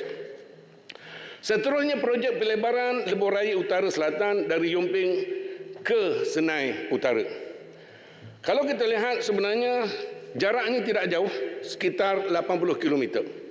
Namun ianya sangat sesak, terutama pada hujung minggu. Kalau hari Jumaat, menghala ke utara. Kalau hari Sabtu, ke dua-dua hala. Daripada Senai, pergi ke sampai ke Yomping. Kalau hari Sabtu, ke dua-dua hala. Daripada Yomping ke Johor Bahru, Senai. Dan kalau hari Ahad, ianya jam. Mungkin mengambil masa yang biasanya kalau perjalanan itu daripada Yomping ke Johor Bahru ataupun ke Senai Utara itu ambil masa 30 minit ataupun 40 minit, tengok kepada siapa yang memandu, jenis kereta apa yang dia bawa, dia akan cepat. Tapi kalau waktu hari-hari yang berkaitan dengan cuti, hari raya, perayaan dan sebagainya, dia akan ambil masa terlalu panjang. Sampai kadang-kadang pada hari raya yang lepas mereka sangkut daripada Tangkak nak sampai ke Senai, balik ke Johor, ambil masa tidak kurang daripada 6 jam. Ini perkara yang sangat berterima kasih bagi rakyat Johor, khususnya pengguna-pengguna yang menggunakan lebuh raya berkenaan, kerana daripada Yomping sampai ke Senai Utara itu sendiri ada 7 sempang keluar dan masuk, menunjukkan betapa ramainya rakyat yang menggunakan kemudahan lebuh raya ini. Jadi dalam hal ini manfaat kepada rakyat dengan kos 525 juta sumber kewangan negara. Serikali mengharapkan kenaikan tol tidak akan dilakukan selepas pembinaan ini selesai. Itu yang pertama. Yang kedua, dia dapat menjimatkan masa dan kewangan rakyat yang sesak tadi. Yang ketiga, dapat meningkatkan pelancong dan juga perniagaan serta menambah baik perjalanan, iaitu airport di Senai. Tuan Yang di-Pertua, tumpuan yang kedua membangunkan masyarakat sejahtera, di mana penegasan 6 meningkatkan kesejahteraan dan membudayakan masyarakat madani.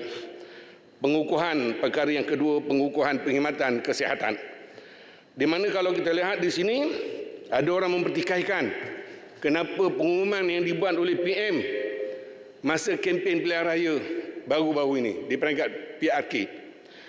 Kami bagi rakyat Johor, bangsa Johor menyatakan bahawa inilah sewajarnya dimaklumkan segera, walaupun dalam tempoh 9 bulan. Dalam kajian yang berkenaan, kebetulan saya pada waktu itu, pada 2018 sebelum berlakunya langkah Sheraton, saya adalah Esko Kesihatan. Kita tahu masalah HSA ini dan juga HSI. Dan kita telah buat beberapa pandangan dan juga permintaan pada Menteri Kesihatan pada waktu itu, Datuk Seri, oh tak ada pula dia. Tadi dia tu. Datuk Seri apa? Zulkifli Ahmad. Di mana kita sangat memerlukan. Memang sebab apa? Sebab kalau lihatkan kepada kedudukan, hospital HSA ini ada 989 katil. HSI ada 704 katil. Tetapi dalam daerah Johor Bahru itu sendiri, penduduknya hampir 2 juta. Yang memerlukan pembelaan, penjagaan kesihatan yang bukan main-main. Sedangkan HSA ini adalah merupakan hospital yang menjaga berkaitan dengan jantung, koronari, yang pembedahan untuk wilayah selatan termasuk Sabah dan Sarawak. Manakala HSI adalah hospital yang penghususannya adalah berkaitan dengan kanser. Jadi sebab itulah apabila diperuntukkan kepada pembentukan pembinaan baru sebanyak 500 juta dengan blok baru dan juga parking bertingkat, kami sangat mengalu-alukan atas kebijaksanaan Perdana Menteri yang telah memberikan kepada kita perkara yang terbaik. Yang seterusnya, Seri Gading juga ingin memberikan ucapan tahniah dan terima kasih kepada semua pimpinan PH dan Barisan Nasional yang telah bersungguh-sungguh, yang telah berusaha. Yang berhormat, sila gulung. Ya, nak gulung lah ni. Iaitu telah memberikan kemenangan bergaya mempertahankan Parlimen Pulai dan juga Parlimen dan juga Dun Sempang Jeram. Kita dapat menghalang hasrat orang yang kata nak seberang sampai ke seberang Singapura. Jadi alhamdulillah. Sebab apa ini dapat dilaksanakan?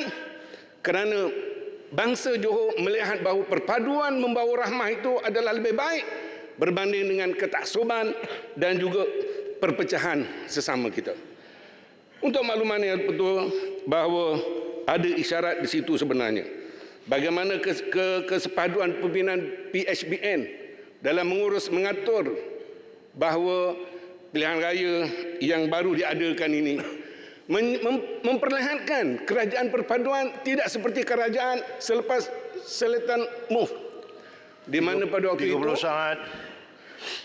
itu walaupun mereka duduk bersama tapi mereka tetap bercakap di PRN Johor, PRN Melaka, PRN Sabah. Mereka tak boleh bersepakat. Tetapi berbeza kerajaan perpaduan pada hari ini. Kita boleh duduk bersama, kita boleh pakat bersama, kita pastikan wakil kerajaan perpaduan akan menang dalam pilihan raya.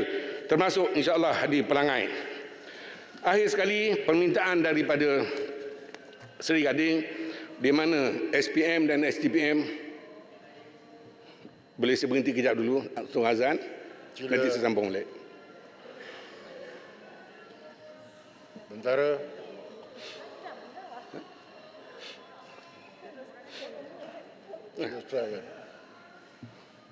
Wah, dia macam handphone ni. Okey. Baik. Itu pelik juga kalau di sidang DUN memang dia dengar sebab sebelahnya masjid. Baik, saya sambung balik semula sikit saja lagi ada yang betul. Untuk makluman kepada Dewan Yang Mulia ini, daerah Batu Pahat merupakan daerah yang sederhana, penduduknya banyakannya kampung, tetapi dalam daerah Batu Pahat ini dalam peperiksaan SPM dan STPM 5 tahun berturut-turut juara di peringkat negeri Johor. Di sinilah kelebihan bagaimana penduduk di daerah Batu Pahat ini yang begitu hebat, tetapi keperluan untuk Yang berhormat Seri Gading, sila duduk. Dipersilakan Yang berhormat Masjid Tanah. Duduk. Yang berhormat Masjid Tanah, silakan. Terima kasih Tuan Yang di-Pertua di atas peluang dan juga ruang untuk Masjid Tanah sama berbahas berkaitan dengan kajian separuh penggal RMK ke-12 yang akan menjadi kerangka dan juga panduan bagi belanjawan yang akan datang dan juga meneruskan kesinambungan sebagaimana yang ada di bawah wawasan kemakmuran bersama 2030 yang telah pun dilaksanakan sebelum ini. Jadi untuk pilar yang pertama, saya ingin menyentuh berkenaan dengan kesihatan mental yang di-Pertua. Pergi berkelah dengan anak dara, cari pot baik di Tanjung Bidara. Kesihatan mental hendaklah dijaga agar rakyat Malaysia sihat sejahtera. Dan saya menyambut baik cadangan Yang Amat Berhormat Tambun untuk menubuhkan institusi kesihatan mental kerana ianya adalah satu perkara yang amat-amat diperlukan oleh negara kita. Kalau kita lihat bilangan pesakit mental di negara kita semakin bertambah. Tinjauan yang kita lihat, 1 daripada 20 orang kanak-kanak yang berusia 5 ke 9 tahun hari ini sudah pun mengalami gangguan mental. Malah angka sehingga hari ini berjumlah 424,000 yang mana rekod yang didapati di pihak KKM bahawa kanak-kanak Malaysia mengalami masalah mental. Ini adalah satu figure yang sangat menakutkan. Dan begitu juga individu yang dapatkan sokongan di talian bantuan khidmat sokongan psikososial naik 5 kali ganda sejak ianya ditubuhkan pada tahun 2020. Jadi sebab itu Malaysia menjadikan negara maju seperti Singapura, jiran sebelah, sebagai kita punya benchmark untuk melihat tanda aras yang baik bagaimana mereka melaksanakan pendekatan untuk menangani masalah isu kesihatan mental ini. Cuma ada kekeliruan saya yang di-Pertua. Apabila mantan Menteri Kesihatan iaitu Saudara Khairy Jamaluddin menulis di Facebook beliau bahawa sudah ada Institut Kesihatan Mental yang sama iaitu Pusat Kecemerlangan Kesihatan Mental Kebangsaan NCEMH dah pun mula beroperasi sejak tahun lalu 21 Oktober di Cyberjaya. Dan saya cuba berprasangka baik dengan Yang Amat Berhormat Perdana Menteri sebab Saudara Khairy Jamaluddin menyatakan dia yakin apa yang dimaksudkan oleh PMX adalah sama dengan NCEMH dan bukannya projek baru. Tapi saya amat berharapkan supaya ia tidak betul. Apa yang diumumkan oleh PMX itu adalah merupakan satu projek yang baru kerana Malaysia amat memerlukan sebuah institut kesihatan mental yang di-Pertua. Kerana apa? Pusat Kecemerlangan Kesihatan Mental Kebangsaan ini, kalau kita tengok di websitenya, directory ianya adalah diketuai oleh pakar perundingan perubatan kesihatan awam dan bukannya merupakan pakar perubatan dalam psikiatris ataupun psychological ataupun neurologis dan sebagainya. Berbeza sekali dengan apa yang berlaku yang terdapat di negara US yang mana di bawah National Institute Mental Health. Board of Directors mereka semuanya adalah melibatkan pakar-pakar neuro, pakar-pakar psikiatris, pakar-pakar yang terlibat dalam kesihatan mental. Ini amat berbeza sekali. Sebab itulah saya harap ianya berbeza dengan apa hasrat yang nak dibawakan oleh PMX Perdana Menteri kita dengan apa yang dinyatakan oleh yang ahli parlimen mantan ahli parlimen Rembau iaitu saudara KJ itu adalah berbeza kerana NCEHM ini adalah bertujuan untuk mempromosikan kesihatan mental, kurangkan stigma berkaitan dengan masalah kesihatan mental dan menjalankan program-program aktiviti berkaitan untuk prevention dengan izin dan bukannya untuk merawat. Sebab itu kita perlu ada sebuah institut yang benar-benar turun ke lapangan, yang benar-benar membuat kajian, yang benar-benar melihat apakah keperluan supaya ianya boleh diberikan rawatan yang sesuai dengan apa masalah penyakit kesihatan mental yang terdapat oleh rakyat Malaysia. Dan mereka juga perlu bertanggungjawab untuk mengenal pasti apakah keperluan dan supaya perancangan yang teliti dilaksanakan supaya tidak ada pertindakan yang berlaku, supaya apabila nak buat sebuah institut ini menelan belanja dan implikasi kewangan yang cukup besar dan juga mereka perlu juga kos sumber manusia iaitu pakar-pakar dan mereka yang terlatih. Bukan hanya setakat pakar perubatan tetapi juga pakar-pakar kaunseling yang mana daripada pihak akademik juga amat diperlukan untuk melaksanakan institut kesihatan mental ini. Dan saya benar-benar berharap sekiranya apa yang dinyatakan oleh Yang Amat Berhormat Perdana Menteri itu menjadi kenyataan kerana kita perlukan dan kita tidak mahu rakyat Malaysia ini jumlahnya semakin ramai yang sakit mental tetapi tidak dirawat dengan baik, tidak dirawat dengan sempurna. Kerana apa? Kerana tidak ada kajian-kajian yang baik yang dilaksanakan oleh mereka yang sepatut dan sewajarnya. Perkara yang kedua, Tuan Speaker, saya ingin menyentuh tentang tadbir urus yang baik.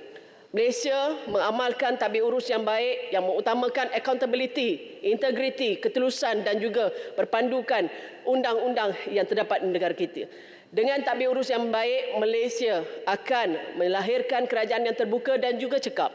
Dengan mendukung konsep pengasingan kuasa sebenar antara 3 cabang kerajaan iaitu eksekutif, perundangan dan juga kehakiman. Malah melalui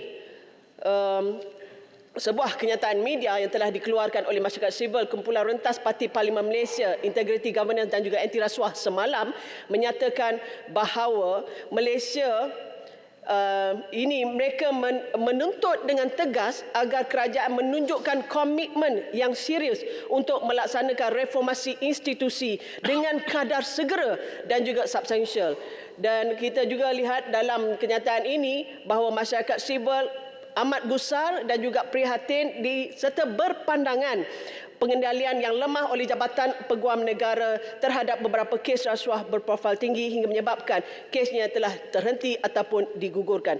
Dan ini menunjukkan timbul satu persepsi bahawa sistem keadilan berada di bawah situasi yang genting dan digugat oleh pengaruh yang tidak wajar.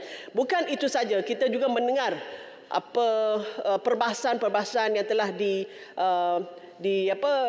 dibuat oleh ahli-ahli parlimen juga banyak menyentuh tentang perkara ini. Sebab itulah kita benar-benar berharap supaya Yang Amat Berhormat Perdana Menteri dalam cita-cita beliau untuk menjadikan Malaysia sebagai salah satu daripada 25 negara terbaik di indeks persepsi rasuah dalam dekad yang akan datang seharusnya disusuli dengan tekad yang bersungguh-sungguh dan tidak berbelah bagi.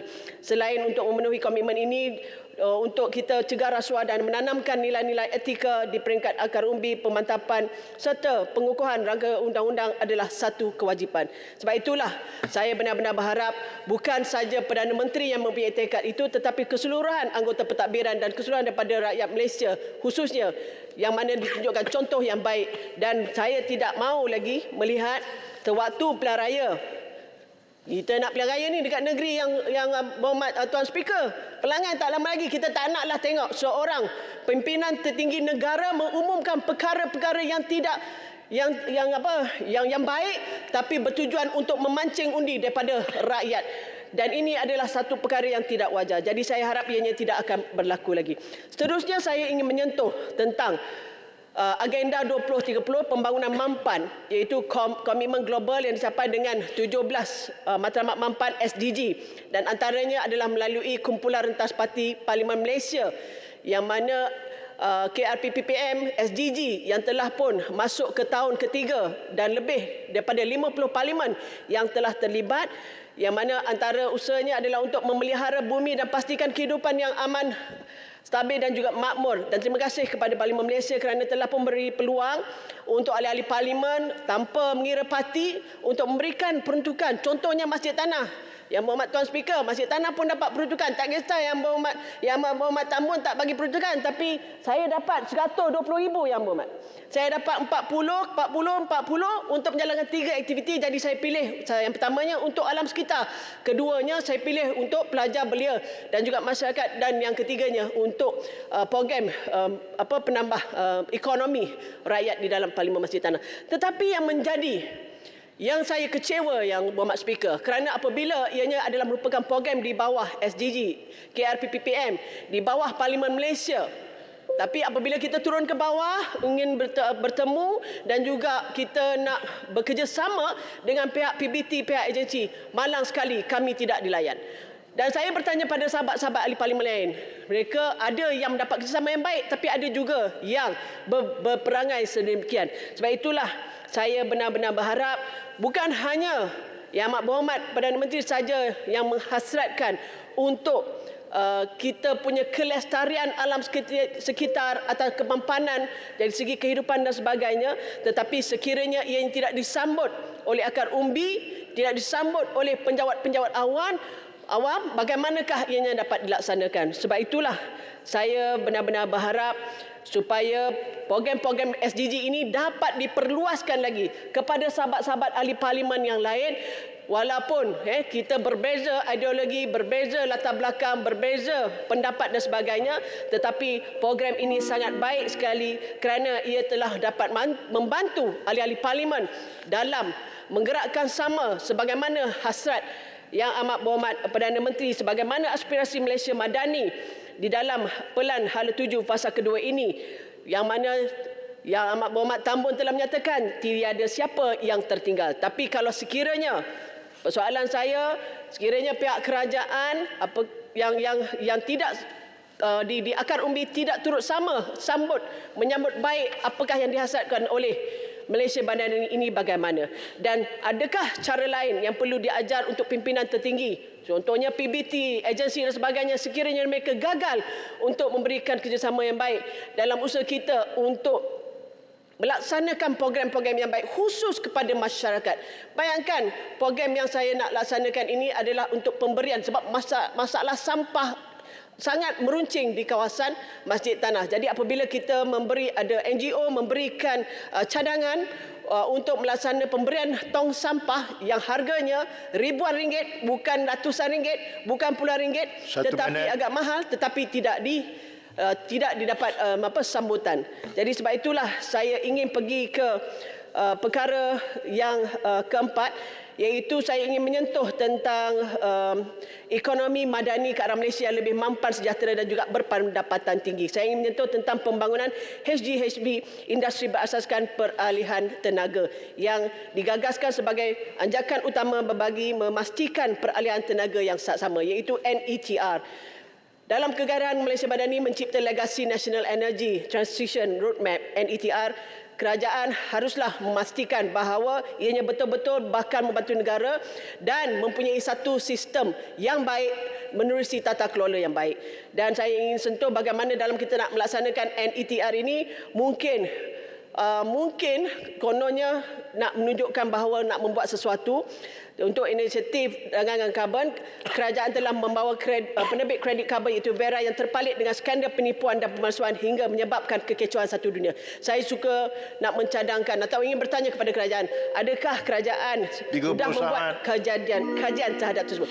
Dan akhir sekali untuk kawasan saya nak ucap terima kasih kepada kerajaan, Perdana Menteri khususnya, kerana telah pun mengumumkan projek baru yang akan dilaksanakan di Masjid Tanah, membina jalan dari Kuala Linggi Masjid Tanah ke Air Molek Alur Gajah. Dan terima kasih di atas ini. Jadi saya harap jangan ditinggalkan Masjid Tanah ni, sebab Masjid Tanah ada ketua menterinya pun kat situ, kan. Jadi speakernya pun daripada Masjid Tanah. Jadi semoga apa juga harapan ataupun permohonan yang mereka inginkan juga, saya harap Yang Berhormat Perdana Menteri Kerajaan Madani dapat luluskan. Termasuklah nak melupuskan hutang Kerajaan ini Melaka. Kalau dapat lupuslah. Yang itu yang terbaik. Dan saya juga harap kerajaan pada hari ini tengok permasalahan yang berlaku. Terima kasih Masjid Tanah. Yang last sekali. Duduk yang saya dah bagi lebih dekat 3 minit tu, sama juga dengan tadi, ya. Dipersilakan pembahas berkaitannya. Yang berhormat Sandakan. Terima kasih Datuk Speaker kerana memberi peluang kepada Sandakan untuk mengambil bahagian dalam perbahasan KSP Rancangan Malaysia ke-12 yang begitu penting bagi memetakan hala tuju masa depan negara kita, bagi menyusun semula dan memperbarui ekonomi negara untuk generasi masa depan kita. Saya ingin membawa beberapa isu kepada kementerian berikut. Yang pertamanya kepada Kementerian Perdana Menteri mengenai merapatkan jurang antara Sabah dan Semenanjung Malaysia. Dalam RMK 12 adalah peluang yang terbaik untuk Malaysia menangani ketidakseimbangan antara Semenanjung, Sabah dan Sarawak. Jadi sudah tiba masanya untuk kita memberikan perhatian yang serius kepada Sabah bagi menyelesaikan masalah lama yang sudah berpanjangan berkenaan infrastruktur yang kurang dan pertumbuhan ekonomi serta peluang pekerjaan yang rendah. Bagi merapatkan jurang pembangunan yang sangat besar antara Semenanjung dan Sabah, sekurang-kurangnya 15% jumlah peruntukan RMK 12 perlu disalurkan kepada Sabah bagi mempercepatkan pembangunan infrastruktur di negeri ini. Jumlah 15% bagi Sabah ini bermakna ia bersamaan dengan 60 bilion untuk tempoh 5 tahun atau secara purata 12 bilion untuk setiap tahun antara tahun 2021 sehingga 2025 di bawah RMK 12. Seterusnya, saya juga ingin berharap Yang Amat Berhormat Perdana Menteri akan menetapkan garis masa sasaran untuk Sabah bila akan menjadi setanding dengan pembangunan di Semenanjung di dalam KSP ini. Jadi seterusnya saya ingin memulakan pertanyaan berkenaan isu bekalan elektrik dan air untuk Sabah. Jadi bekalan elektrik dan air yang tidak stabil merupakan penghalang yang besar untuk pertumbuhan masa depan Sabah. Buat masa ini, kami terpaksa menghadapi catuan bekalan kuasa yang berterusan kerana kapasiti loji kuasa yang kami bergantung harap ketiga ini tidak mencukupi untuk memenuhi permintaan tinggi kami, terutamanya pada musim panas yang sering berlaku sekarang. Kami juga mempunyai margin reserve yang negatif. Tanpa bekalan kuasa yang mencukupi, kami memang tidak dapat maju. Isu bekalan air juga semakin kritikal dengan gangguan air di seluruh negeri ini hampir setiap hari. Sudah tentu kami juga memerlukan lebih banyak peruntukan untuk membaiki air tidak berhasil NRW, bocor lama dan juga loji rawatan air. Pengumuman Yang Amat Berhormat Perdana Menteri mengenai 320 juta untuk membaiki isu bekalan air di Sabah pada 1 Jun tahun ini, bolehkah kami mendapatkan status peruntukan tersebut dan apakah pembaikan loji dan paip-paip disandarkan supaya saya dapat menjelaskan kepada rakyat sandakan saya yang telah 10 bulan sengsara akibat bekalan air yang mempunyai rasa masin. Jadi Datuk Speaker, dengan adanya bekalan air dan elektrik yang stabil, barulah kami boleh memajukan Sabah dengan ketara pembangunan sektor perkilangan, pelaburan daripada luar negara ke sandakan. Sabah baru boleh membantu menurunkan kadar pengangguran di Sabah dengan lebih peluang pekerjaan. Sektor pekerjaan yang dapat mengangkat golongan B40 dan M40 dengan menaikkan upah bulanan dan kadar pendapatan seisi rumah. Jadi seterusnya saya juga ingin menuju ke Kementerian Kerja Raya. Saya percaya semasa Kembara Kenali Borneo yang di-Pertuan Agong baru-baru ini telah menerima banyak aduan daripada rakyat Sabah mengenai keadaan jalan raya dan lebuh raya yang sangat teruk di wilayah ini. Kami di Sabah memerlukan jalan raya yang berkualiti untuk memastikan aktiviti ekonomi kami terus berjalan dan juga mengurangkan kos penyelenggaraan yang tinggi bagi jalan yang tidak mengikut piawai. Jadi Datuk Speaker, salah satu sebab Sabah mempunyai kos sara hidup yang sangat tinggi adalah kerana kos logistik yang tinggi kerana lori-lori muatan di Sabah hanya dihadkan di 38 tan pada ketika ini berbanding dengan berat dengan muatan BDM 44 tan di Semenanjung dengan alasan jalan raya ataupun jambatan-jambatan di Sabah tidak mencapai piawaiannya. Jadi peningkatan 15% berat dengan muatan BDM ini akan mengurangkan dengan ketara kos logistik dan pengangkutan barangan dengan sewajarnya. Seterusnya diharapkan juga mampu mengurangkan kos sara hidup semua rakyat Sabah. Jadi soalan saya kepada kementerian adalah bilakah akan menaikkan taraf jambatan-jambatan tersebut dan sama adakah kementerian mengetatkan pemantauan prestasi kontraktor-kontraktor yang dilantik. Sama kontraktor jika jalan raya yang dibina tidak mencapai kualiti yang ditetapkan. Dan jangan juta-juta kontrak yang ditenderkan kepada semua kontraktor-kontraktor besar tetapi warga Sabah sengsara pula dengan jalan raya yang berlubang. Jadi seterusnya saya ingin menuju kepada Kementerian Pembangunan Malaysia atas PPR yang diperlukan untuk mengatasi penempatan setinggan. Jadi berdasarkan statistik kementerian bagi sandakan saja terdapat 6,516 unit rumah setinggan dan ianya juga merupakan jumlah yang tertinggi di seluruh Sabah. Ramai yang tinggal di penempatan setinggan ini adalah warga negara Malaysia yang tidak mampu untuk memiliki rumah sendiri atau menyewa di tempat lain. Beberapa penduduk yang ketika ini dalam senarai menunggu untuk mendapatkan PPR disandarkan, saya percaya senarai itu telah mencecar ribu pemohon. Saya juga perlukan komitmen daripada kerajaan untuk menangani masalah ini dengan menyediakan lebih perumahan yang mencukupi bagi golongan berpendapatan rendah.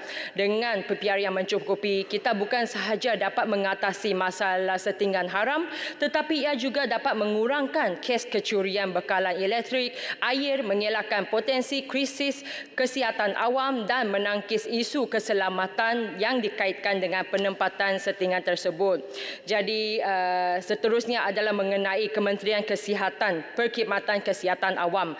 Penjagaan kesihatan awam di Sabah sentiasa bergelut untuk menampung permintaan semasa kerana kekurangan dana dan kaki tangan. Jadi saya ingin menekankan sekali lagi bahawa nisbah doktor pada tahun 2019 kepada populasi disandarkan adalah bersamaan 1:1,369 orang dan kadar nisbah katil hospital untuk 1,000 populasi disandarkan bersamaan dengan 0.8% per nisbah 1,000 orang. Jadi Datuk Speaker, nisbah ini adalah jauh di bawah standard kebangsaan yang boleh diterima oleh semua. Jadi jangan kami mengambil perkara ini dengan mudah, kerana setiap minit dan setiap usaha adalah penting untuk menyelamatkan nyawa. Every minute and every effort is crucial when it comes to saving lives, dengan izin.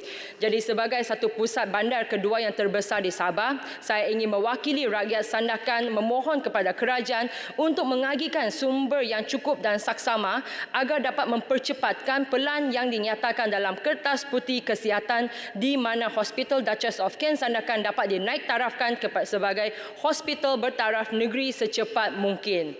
Jadi seterusnya mengenai pengangkutan awam di Sabah. Jadi pengangkutan awam sentiasa menjadi satu pilihan kedua di Malaysia, khususnya di Sabah, di mana kebanyakan orang memilih untuk menggunakan kenderaan sendiri. Jalan raya kita juga semakin sesak pada hari ini dan angka pelepasan gas rumah hijau terus meningkat. Justru peningkatan sistem pengangkutan awam ini mesti diberikan tempuhan yang lebih pada masa kini. Saya juga ingin berterima kasih kepada Kerajaan Persekutuan kerana memberikan dana dan sumber untuk memulakan perancangan sistem pengangkutan awam yang berpatutan melalui Kementerian Pengangkutan, supaya bandar utama di Sabah seperti Kota Kinabalu, Sandakan dan Tawau berikutannya boleh juga berkembang pesat. Jadi sama ada sistem bas yang komprehensif, BRT maupun LRT pada masa hadapan, kita perlu mula merancang untuk sekarangnya supaya memenuhi keperluan masa kehadapannya. Jadi saya juga ingin bergabung dengan pengenalan pas perjalanan khas seperti skim My 30 untuk pelajar dan warga emas kita di Sabah. Ini juga akan dapat membantu mengurangkan kos sara hidup penduduk awam. Jadi selanjutnya pengangkutan awam yang terancang dan diurus dengan baik juga boleh menggalakkan lebih ramai orang untuk beralih daripada menggunakan kenderaan sendiri dan menaikkan pengangkutan awam. Ini juga membantu mengurangkan kesesakan di jalan raya dan pelepasan gas rumah hijau dan selaras matlamat pembangunan mampan atau SDG untuk bandar dan komuniti mampan. Jadi bagi Sandakan, sekali lagi saya ingin menggesa untuk lebih banyak penerbangan terus dan ketersambungan udara yang lebih baik, disebabkan lokasi geografi kami ketersambungan udara juga adalah sangat penting untuk ekonomi Sandakan. Saya sangat bersetuju dengan Menteri kita bahawa kita tidak kekurangan lapangan terbang, tetapi apa yang kita kekurangan ialah ketersambungan udara yang lebih baik ke lapangan terbang, dan kami sedia ada di Sabah, terutamanya di Sandakan. Jadi dengan itu kesambungan yang lebih baik ke terus bandar-bandar di lain di Malaysia seperti Pulau Pinang atau antarabangsa Hong Kong, Singapura akan tentu memudahkan lagi pergerakan orang ramai dan barangan logistik di peringkat nasional dan juga antarabangsa dari Sandakan ke antarabangsa. Jadi penutupannya, Datuk Speaker, kita selalu mengatakan Malaysia mempunyai pelan kelas pertama, tetapi pelaksanaannya mungkin kelas yang lain pula. Lebih kerap daripada tidak, apa yang mengecewakan kita ialah pelaksanaan sebenar rancangan itu di lapangan. Semua perkataan yang digunakan di RMK Malaysia buku RMK ke-12 ini adalah sangat bagus, sangat menarik, memperkasahkan, meningkatkan, memperkukuhkan, mempercepatkan dan seterusnya. Tetapi saya sangat risau bahawa semua perkataan ini hanyalah adalah satu impian untuk Malaysia, tetapi bilakah kami akan dapat mencapainya? Sebagai ahli parlimen, selalunya kami sendiri juga tidak mengetahui apa yang dilaksanakan di lapangan kerajaan ataupun agensi-agensi jabatan mana yang bertanggungjawab melaksanakannya. Apabila apabila terdapat masalah tentang pelaksanaan, kami sentiasa being pointed from one ministry to another dengan izin. Jadi saya juga selaku ahli parlimen dari Sandakan Sabah, saya sentiasa tak diberikan jawapan. Itu adalah kuasa negeri, itu adalah kuasa persekutuan. Tapi kan kami juga semua rakyat Malaysia, Sandakan rakyat Malaysia, dan kami di bawah pimpinan satu yang amat berhormat Perdana Menteri. Jadi Datuk Speaker, tiba masanya kita bekerjasama dan berhubung lebih kerap dan rapat di antara pihak persekutuan negeri, ahli parlimen dan juga ahli Dewan Rakyat bersama semua civil servants di negara kita, supaya kami boleh menjadi telinga dan mata kerajaan setiap masa. Jadi saya ingin conclude my speech. Saya juga meluangkan lebih banyak masa, sangat banyak masa di kawasan saya, dan saya menerima banyak respon daripada penduduk. Oleh itu saya percaya saya boleh memberikan maklum balas yang sangat berharga jika kementerian-kementerian yang berkenaan memerlukan. Jadi untuk ini saya ingin memastikan RMK 12 ini mencapai hasil yang diharapkan untuk manfaat semua rakyat Malaysia, khususnya rakyat Sabah. Dengan itu saya ingin mengakhiri perbahasan saya hari ini. Sekian, terima kasih, Speaker. Terima kasih, Berhormat Sandakan. Disilakan Yang Berhormat Jeli. Bismillahirrahmanirrahim. Assalamualaikum warahmatullahi wabarakatuh dan salam sejahtera. Terima kasih Tuan Ketua di atas ruang yang diberikan kepada Jeli untuk turut serta membahaskan kajian separuh penggal RMK 12 seperti yang telah dibentangkan oleh Yang Amat Berhormat Tambun di Mulai ini. Di sini Jeli ingin menyentuh mengenai tema 3, melonjakkan daya tahan ekonomi untuk pertumbuhan mampan melalui bidang keutamaan B, iaitu memperluas pasaran ekspor, dan terkait dengan tema 5, iaitu menuju ke arah wilayah yang seimbang yang memfokuskan kepada potensi ekonomi wilayah, mentransformasi pembangunan luar bandar untuk merapatkan jurang pembangunan, memantapkan penyediaan infrastruktur dan mengoptimumkan potensi ekonomi. Ke arah mengembangkan lagi potensi ekonomi wilayah Pantai Timur di dalam mewujudkan kekuatan ekonomi dan pendapatan negara. Kerajaan perlu menitik beratkan potensi ekonomi wilayah timur dengan memfokuskan. Yang pertama, menaik tarafkan sistem jajaran jalan raya daripada jalan raya kepada lebuh raya. Dan mengenai Pantai Timur ini, terutamanya Kelantan, Jeli ingin mengucapkan setinggi-tinggi rasa terima kasih kepada kerajaan apabila Yang Amat Berhormat Tambun semalam dalam pembentangannya telah mengumumkan jalan raya Timur Barat yang menghubungkan Gerik dan Jeli akan dinaik taraf. Tetapi Yang Amat Berhormat Tambun tidak menyatakan berapakah kos yang telah diperuntukkan untuk tujuan naik taraf ini. Apakah maksud naik taraf itu dengan kos RM30 juta seperti yang Yang Amat Berhormat Tambun umumkan pada 24 hari bulan Ogos yang lepas? Jika itulah yang dimaksudkan, Jeli merasakan peruntukan itu amat jauh dari mencukupi untuk dikatakan sebagai naik taraf. Bagaimana pula dengan jajaran dari Jeli ke Pasir Putih yang jaraknya ialah sejauh 115 km? Dan juga bagaimana pula dengan jajaran daripada Gerik ke Baleng yang juga jaraknya 114.66 km, yang juga merupakan sebahagian daripada jajaran Jalan Raya Timur Barat. Jeli mencadangkan dan memohon agar kerajaan dapat mempertimbangkan sehabis baik agar peruntukan yang benar-benar mencukupi once and for all untuk menaik taraf jajaran jalan ini daripada jalan raya kepada lebuh raya, dan jika ini menjadi kenyataan dan berlaku, ini merupakan satu-satunya lebuh raya yang akan wujud di negeri Kelantan. Yang kedua, pembinaan lebuh raya Pantai Timur LPT 3 yang menghubungkan daripada Kampung Gemuruh ke Pengkalan Kubur, Kelantan, haruslah dimulai segera. LPT 3 ini merupakan sambungan daripada LPT 1 dan LPT 2 dari Karak Pahang, Kuantan dan ke Kampung Gemuruh. Jika LPT 3 dapat disiapkan, ini akan melengkapkan jaringan lebuh raya Pantai Timur dari Karak ke Pengkalan Kubur dengan jarak sejauh 505 km.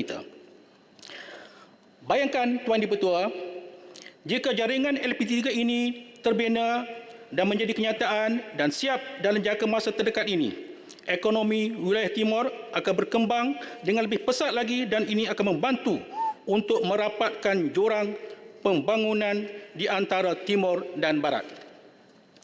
Yang tiga, Pelabuhan Tok Bali, Pasir Putih, Kelantan. Menjadikan Tok Bali sebagai pelabuhan utama di wilayah Timor adalah cukup strategik kerana kedudukannya begitu hampir dengan negara-negara di Indochina dan juga negara China serta negara-negara lain seperti Jepun, Hong Kong dan lain-lain. Pembangunan kawasan Tok Bali akan memberi tumpuan kepada 5 sektor utama iaitu pembuatan, perikanan, minyak dan gas, logistik, perkhidmatan serta pelancongan. Kepelbagaian sektor ekonomi ini bakal meningkatkan daya saing Tok Bali sebagai destinasi pelaburan yang baru di wilayah Timor ini yang mempunyai potensi yang amat besar. Ini dengan sendirinya akan mengujukan pekerjaan berpendapatan tinggi yang baru untuk usahawan dan penduduk setempat, ditambah pula Tok Bali akan mendapat manfaat daripada projek laluan rel Pantai Timur ECRL dengan adanya stesen kargo di situ. Seterusnya, Jeli ingin menyentuh berkaitan dengan perumahan untuk rakyat. Di bawah dasar perumahan negara 2018-2025, telah dinyatakan dengan jelas iaitu fokus utama ialah untuk memastikan perumahan yang berkualiti untuk semua. Menambah baik accessibility dan tahap kemampuan untuk memiliki rumah. Dinyatakan di dalam KRP RMK 12 ke arah matlamat di atas antara lain akan diperkenalkan pakej pembiayaan perumahan yang menarik dan mampan. Sehubungan dengan itu, Jeli ingin membangkitkan satu projek perumahan di bawah Kementerian Perumahan dan Kerajaan Tempatan yang ada di Jeli, iaitu projek perumahan rakyat Ailanas Jeli. Projek ini telah dimulai pada tahun 2016 untuk membina sebanyak 150 unit rumah dan sepatutnya ia siap pada Mei 2021. Namun malangnya sehingga ke hari ini projek ini tidak siap-siap dan ianya terbengkalai begitu sahaja, menyakitkan mata memandang. Soalan saya ialah apakah pihak kerajaan iaitu KPKT menyedari kewujudan dan permasalahan yang dihadapi oleh ataupun permasalahan yang menimpa projek ini? Tidak adakah apa-apa tindakan bagi pihak kerajaan untuk memulihkan projek ini atau ia akan dibiarkan begitu sahaja tanpa apa-apa tindakan dan penyelesaiannya? Yang kelima ialah pengukuhan perkhidmatan kesihatan.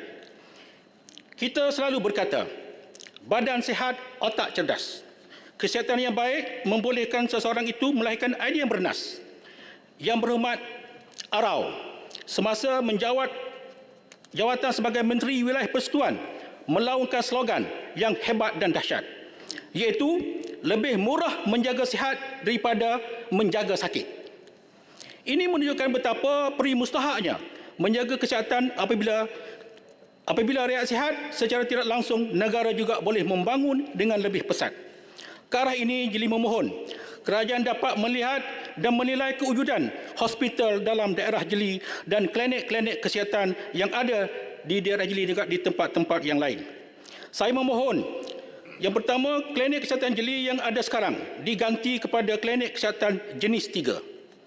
Buat masa ini, klinik ini terpaksa berkongsi dengan kawasan hospital Jeli, klinik pergigian dan juga pejabat pergigian serta kuartus. Kawasan ini begitu sesak dan amat menjejaskan keselesaan pesakit dan mutu perkhidmatan kaki tangan. Kedua, mohon klinik kesihatan Ailanas diganti dengan bangunan baru kerana bangunan ini telah terbina sejak tahun 1959 sebelum kita semua lahir lagi.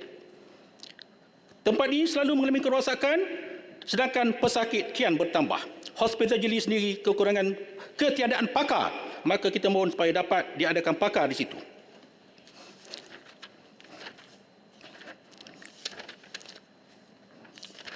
Akhir sekali, Jeli adalah satu daerah di tempat yang agak pendalaman dan kebergantungan hidup rakyatnya ialah semata-mata kepada pertanian.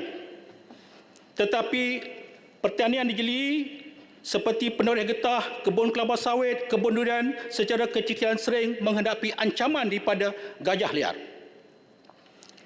semenjak daripada tahun 2018 kepada tahun 2022. Sebab selama 5 tahun ini sebanyak 867 bilangan aduan konflik gajah yang dilaporkan kepada perkhidmatan. Akibat daripada gangguan dan ancaman gajah ini, petani pekebun di Jeli telah mengalami kerugian yang mencecah RM2.100.460.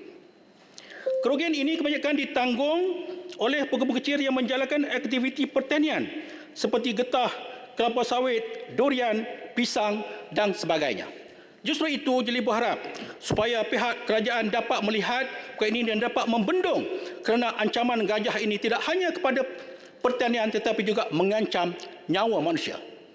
Tindakan telah diambil sebelum ini iaitu dengan mengalihkan gajah-gajah ini ke tempat-tempat lain. Tetapi percayalah, satu kumpulan gajah yang dipindah tempat lain, tidak lama kemudian satu kumpulan gajah lain yang akan datang menyerang pula di tempat yang berkenaan. Jadi sampai bilakah permasalahan ini akan berlaku, dan kita harap supaya kerajaan dapat mencari satu jalan yang tuntas, yang tamat supaya masalah ini tidak dapat berulang lagi. Akhirnya, sebagai dinyatakan dalam KSP Army ke-12 ini yang menginginkan supaya no one be left behind.